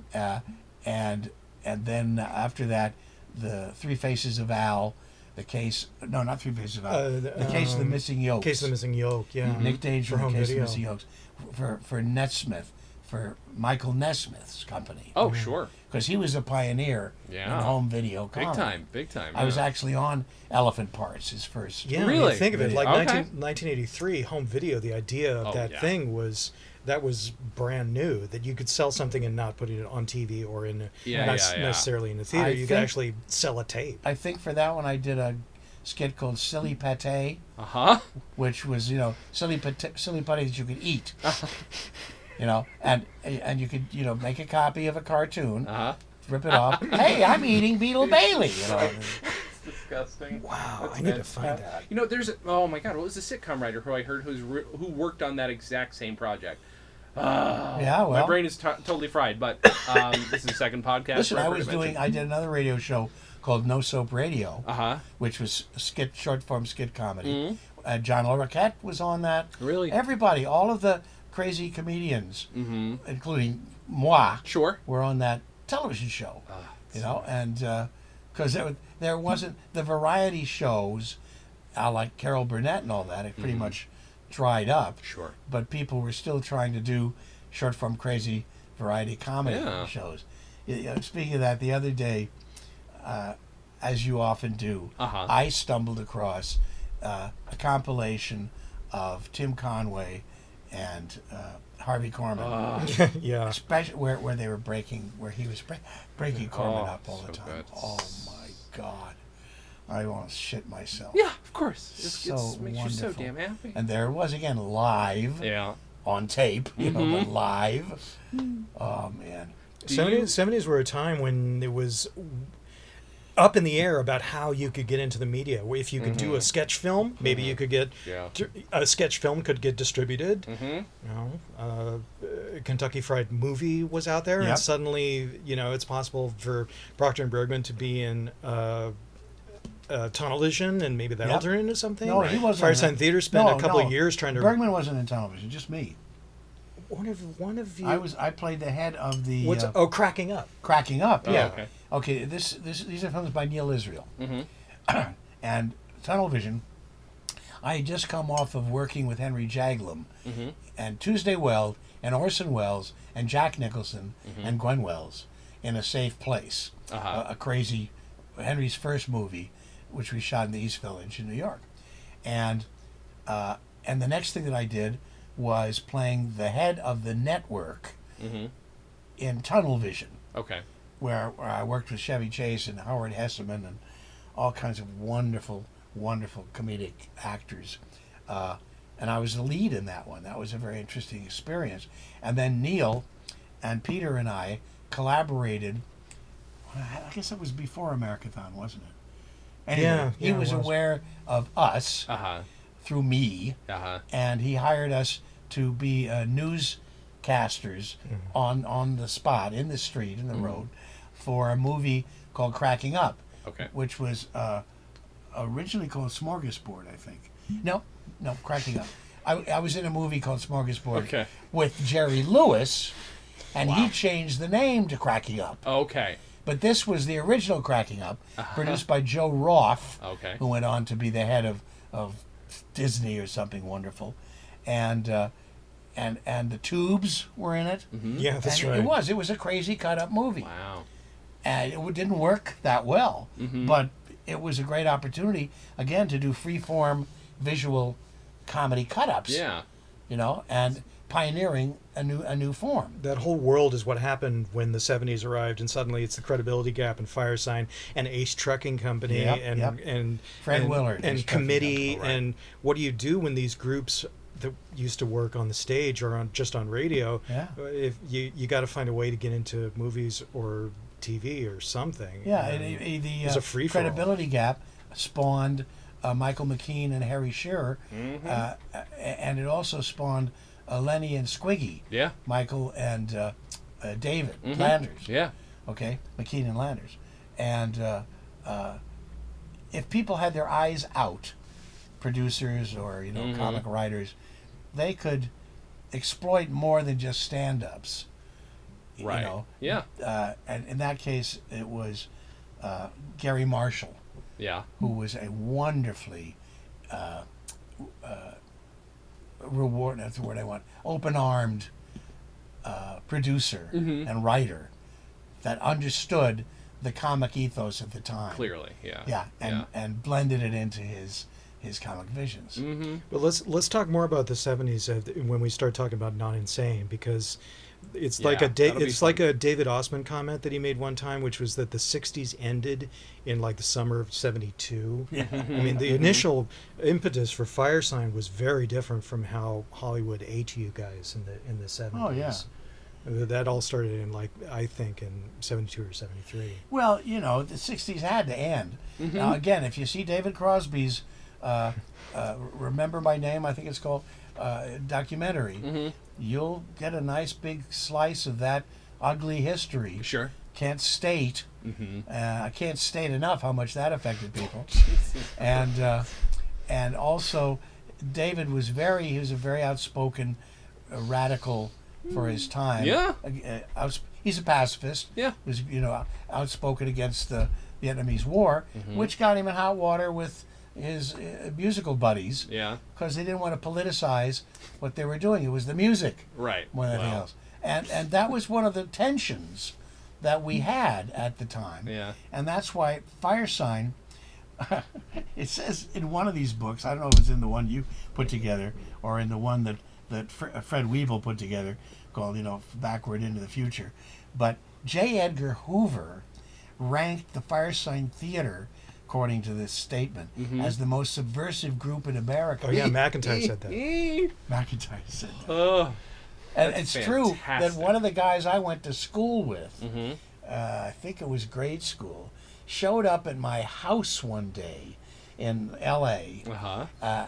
And came in, and Fagin, his name was Fagin, and came in, and we had a conversation.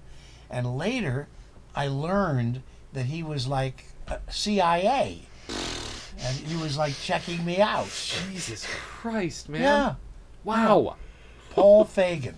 Because That you was know his how name. dangerous those comedians are. Boy, they're really Well, they're yes, gonna ruin the world. Lenny Bruce set the Sure. stage for that. Sure. You know, and who was it who just passed away?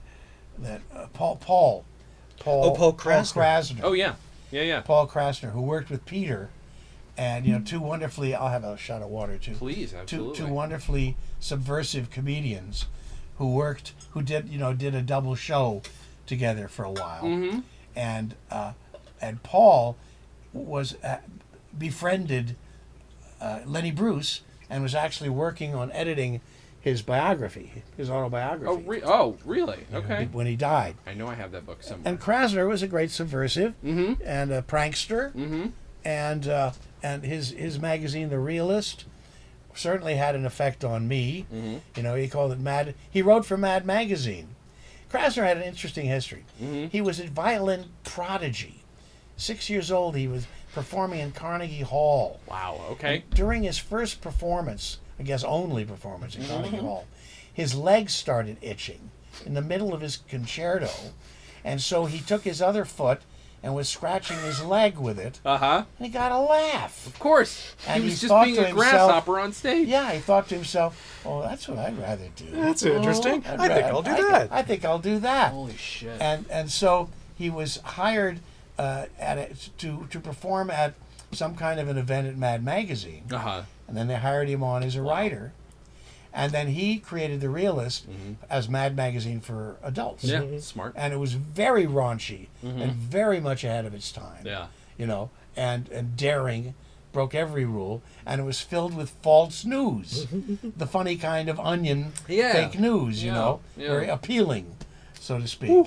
Thank you. Uh-huh. You're make welcome. make you cry with laughter. You know. So, and we just lost him. Yeah. I mean, it's a good time to celebrate the 60s and 70s now, Of course. because most of everybody is in their 70s now, and there will never be any people like us again. true. It will be, when we all pass on, it will be the end of an amazing era of artistic expression, comic inventiveness, musical inventiveness, you know, and those of us who are old enough to have experienced any of it are very blessed, I think. Of course. That's stuff that we're all trying to steal now. Taylor, I was going to ask you, is there a favorite voice you have that Phil does? Is there a particular... over everything? That Proctor does? Over, Jesus. yeah. Over everything. Anytime he goes into this vibe where he's doing when he's especially when they're, I mean, the example would be when he's doing the voice of Dr. Whiplash, Uh-huh. and he's Oh, and he yeah. gets into a Bob and Ray vibe where he'll break you up by not saying anything at all. Uh-huh. It'll be just, many executives complain to me Yeah, well, that about lowering, blowing, thundering of the thighs, igneous caps, and an shortness of addiction pants. to the smell of gasoline. They, like you, Hideo, That whole and part killed yeah. me. That whole part killed me. he'll just, his timing and and the clearing of his throat, where it's what's well, happening yeah. is he's in complete control, but the person who has to the character he's playing is about Yeah. 2 words away from completely losing. That's his- right. That's And when that's I can't because stop laughing. I would write this material, and then I'd have to perform it. Yeah. I Delayed use that. I borborygmus. use those words very particularly. It wasn't that I was forced to perform it, but I played a character who had to read it, who had to be this character. The doctor character had to read the material, that the letters that he got from his listeners, you know, and he's reading it for the first time, Yeah. and maybe he misinterprets a word, which would be all improvisation. Sure. But that kind of freed me to be silly, Yeah. you know, Yeah. by being deadly serious. Right. Right. I could be very silly. And He's intentionally looking still write across the stuff table like that. from somebody and breaking up David or Austin. Yeah, okay. And I Fair. know. And you can see in some of the home movies that Bergman's about to lose it too. In the Dr. Whiplash bit, you hear some laughing behind it. That is Bergman, and Dr. Whiplash. Proctor's getting Bergman to laugh. Oh, at that yeah. point. So Oh yeah, I love they it. I love like it. you Loved are suffering from it. Borgmarigmas. delayed borgorigmas. Late Borgmarigmas.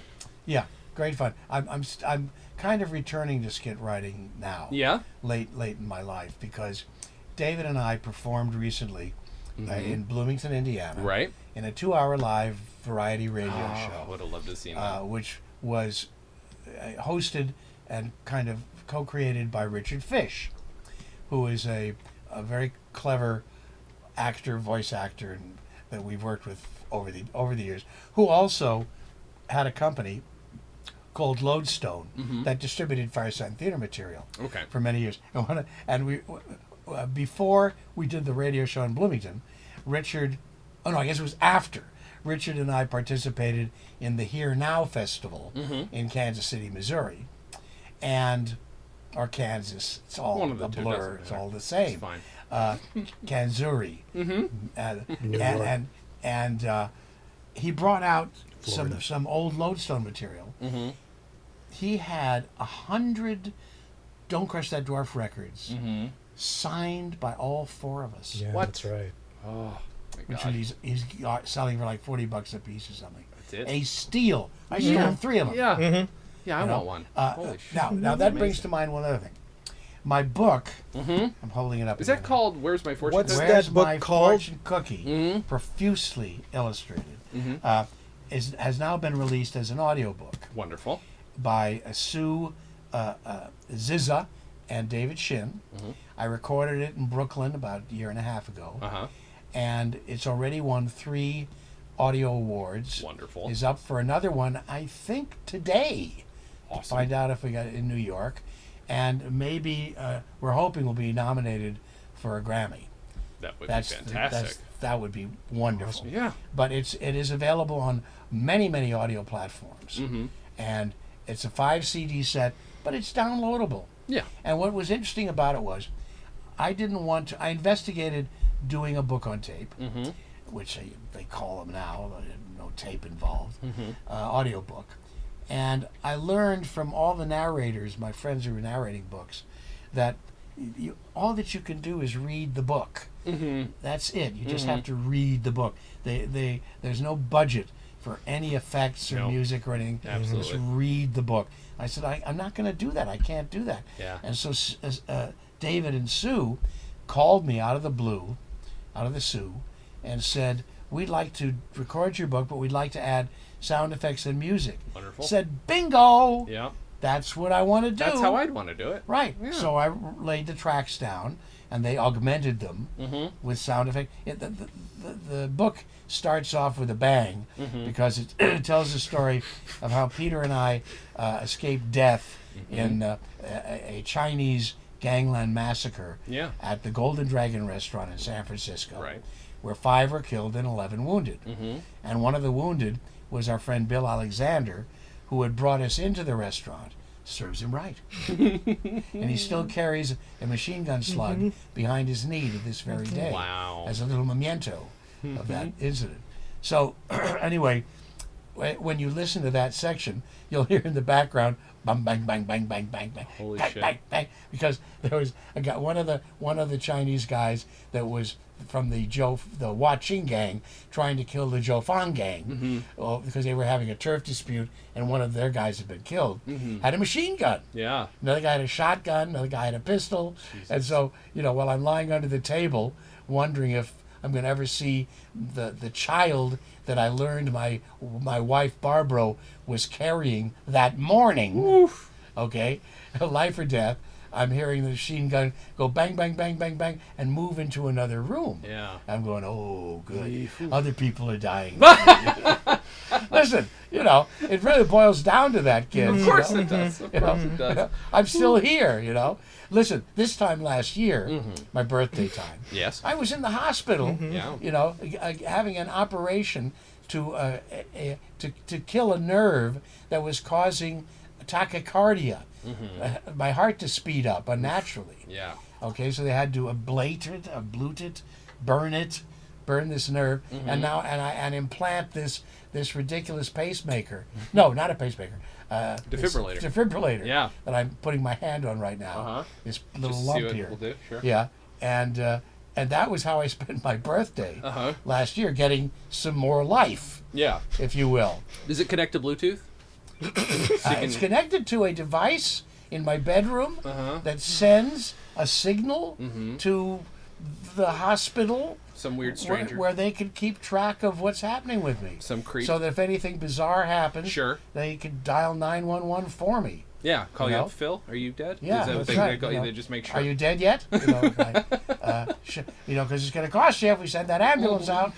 But when this thing happened to me, I went to my doctor. I'd had these little flutterings in my upper left chest, and every time I go to my doctor, I say I had one of these things. He'd do tests on me, and I was fine. Huh.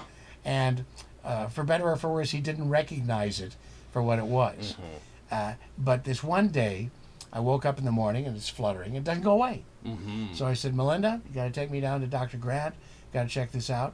He took one look at me and the encephalograph or whatever they call it, and called the ambulance, 911. And they came immediately there, got in the ambulance. They drove across the street to Cedars-Sinai, and it cost $250 Because of fucking course it did. because I couldn't walk. Anyway, it saved my life, and it's all to the good. It's all fine. Good. But radio saved me in a way too, because I'm broadcasting. See? Yeah. I'm broadcasting now. Yeah. All right. So what else do I need to tell you about any of that? Well, okay. My next gig. Yes, Is please. This is going to come out in 2 weeks. So good. In 2 weeks, on August 16th, August 16th. my wife Melinda Peterson and I will be performing in Dublin on the stage of the Science Fiction Worldcon Convention Okay. before thousands of people, participating in a one-act comedy fantasy with the Crazy Dog audio players, Okay. which was created by and written by Roger Gregg. Okay.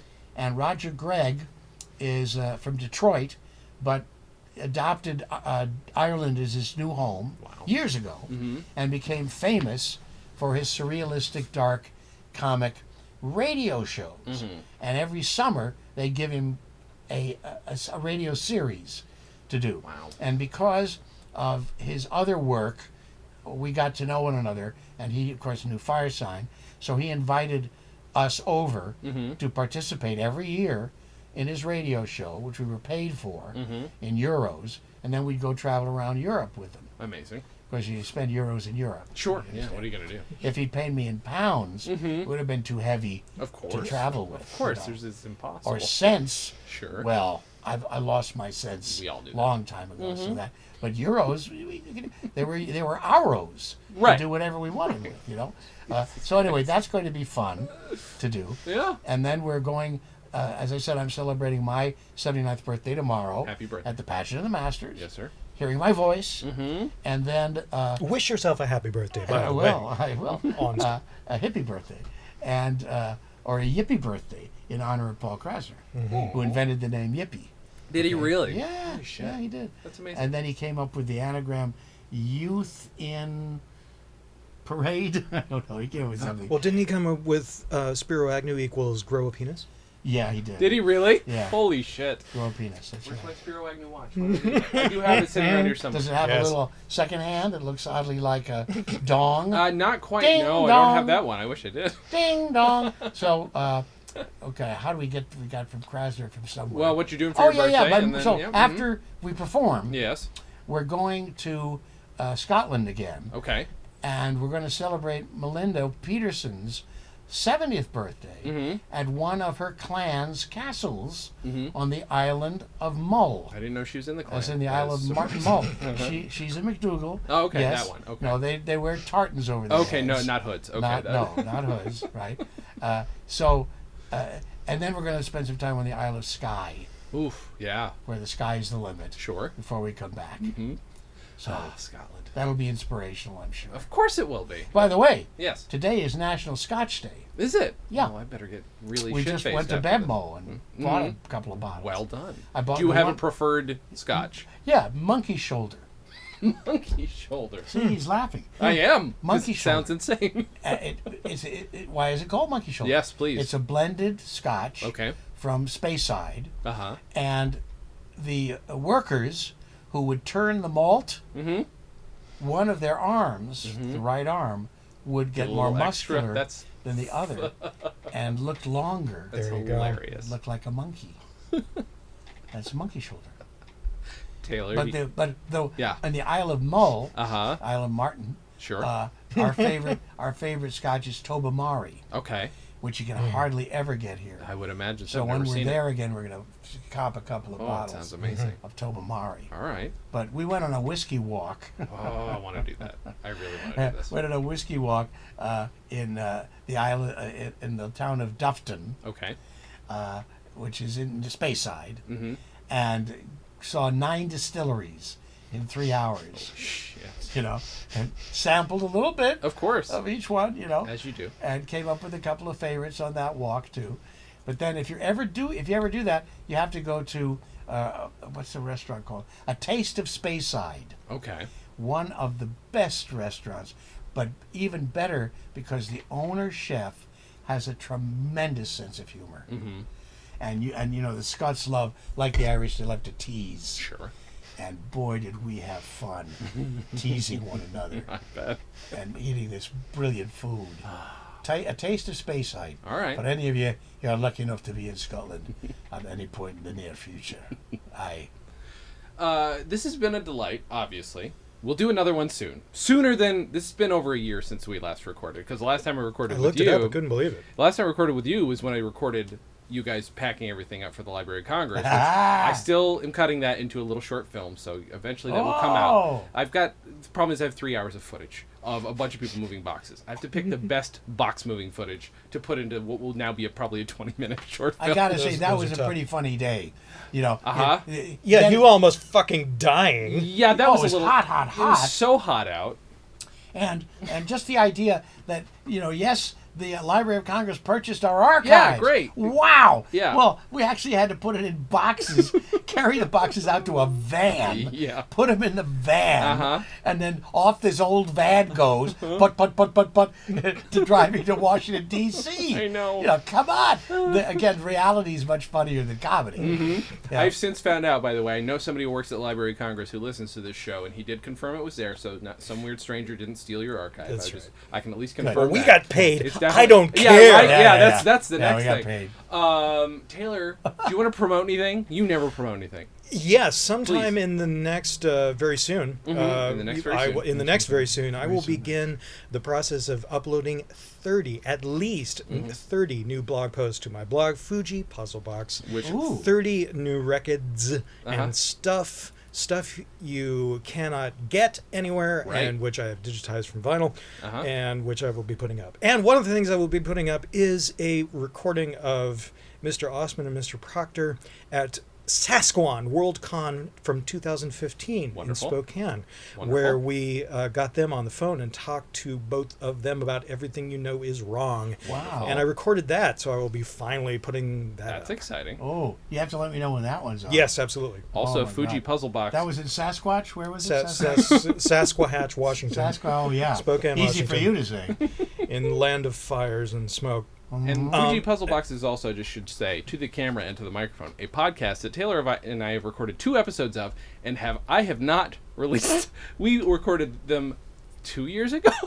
2, Really? 3, 2 or can't 3, remember. and I just have not cut them together because I suck. I should make more. It's not your fault. It's okay. We will do more.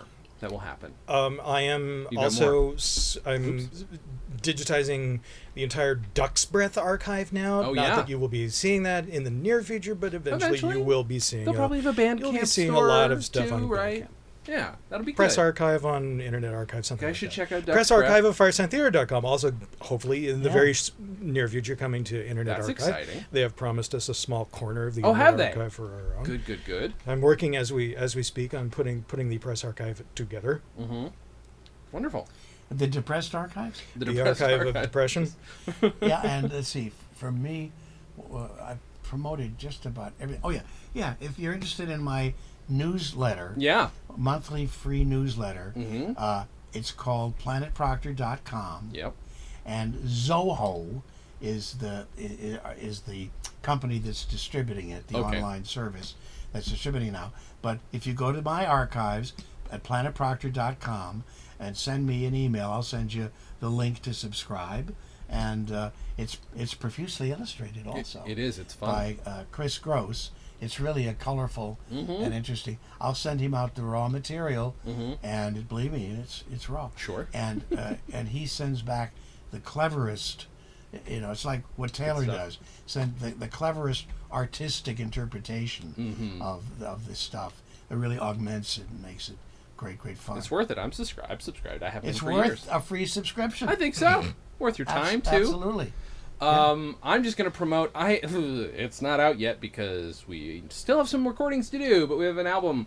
Dan and Jay's Comedy Hour, my comedy group, has an album that was named by an AI, which is why it is called Dards and of Diddles. That means nothing. We had it named by an AI. Featuring probably at some point Taylor Jessen, but Phil Proctor was kind enough to record I some recorded some just stuff, too. amazing. I Did you cannot like it? wait. Yeah. Oh, are you kidding? Are you kidding me? I am kidding. You're like- That's how I made my living. Oh well, there we go. What You're a like, stupid can I? question to ask me. You recorded one thing like, can I do this? Also do this as an Englishman? I'm like, of course you can do. And then it turns out that's like the best take. So Oh, good. I'm so glad. I'm recording. What's the Because I am English now. I've been course. putting on this American accent just to make a living in this country for years. That's smart. Proctor, I'm a Proctor for heaven's sake. Otherwise, people would just punch him in the street. Yeah, That's true. but I get a lot of girls this way. That's the thing. Well, you see. sure. Makes sense. My private life.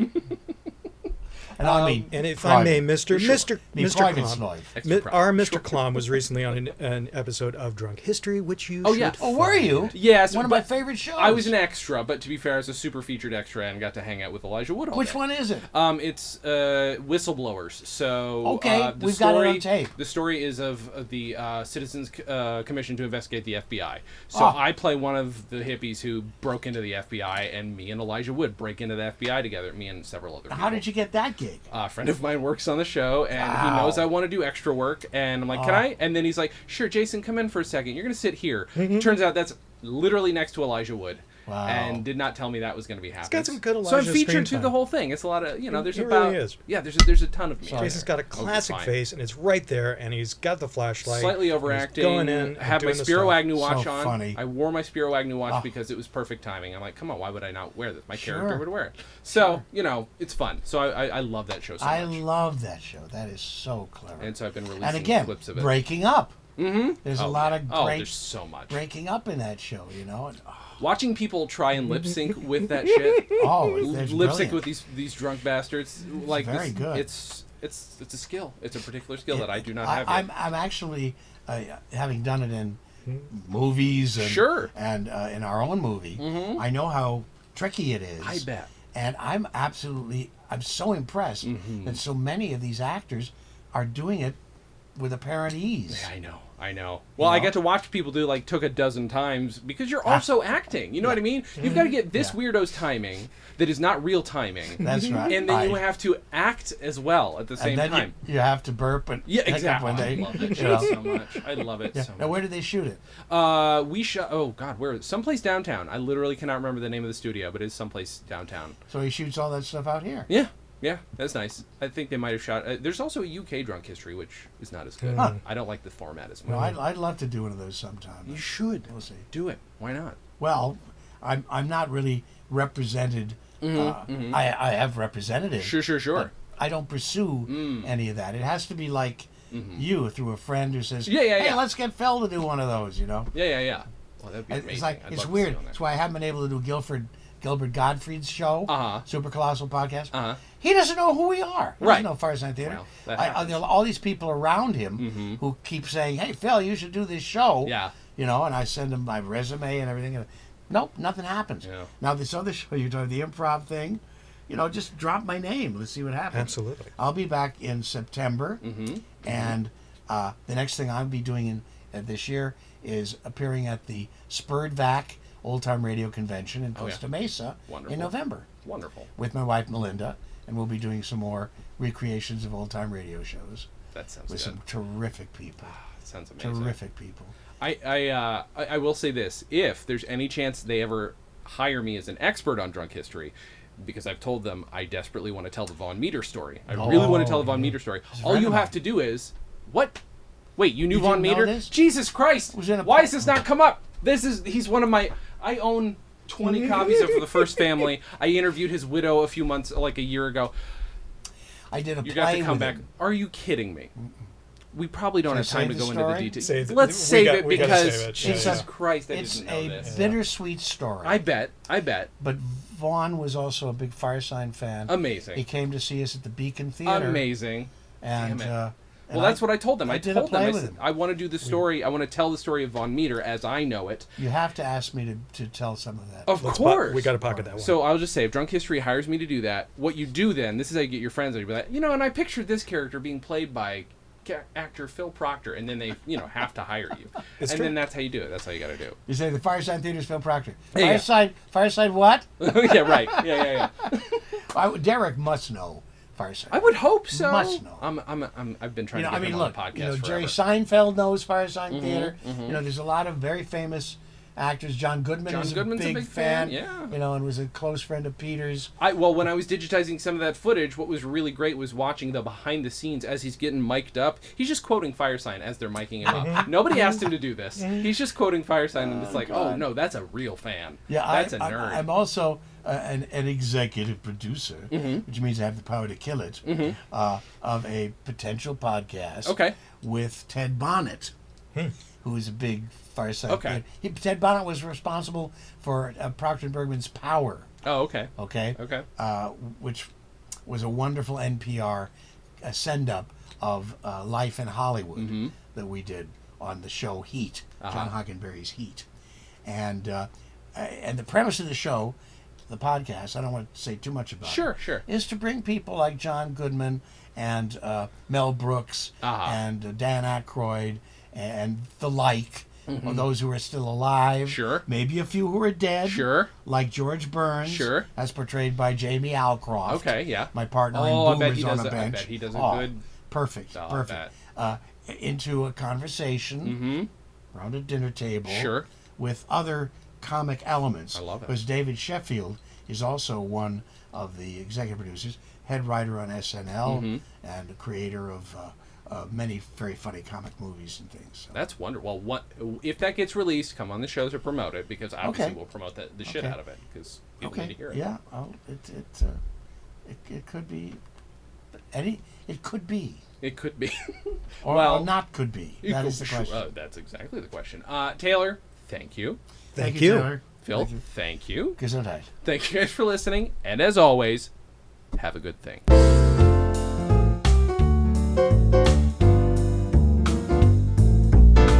Comedy on Vinyl is a production of Stolen Dress Entertainment.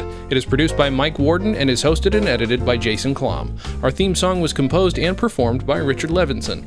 Please visit stolendress.com to listen to our other podcasts, read our blogs, read our tweets, watch our videos, and read our books. Please subscribe on iTunes, and if you like us, give us a 5-star rating and a nice review.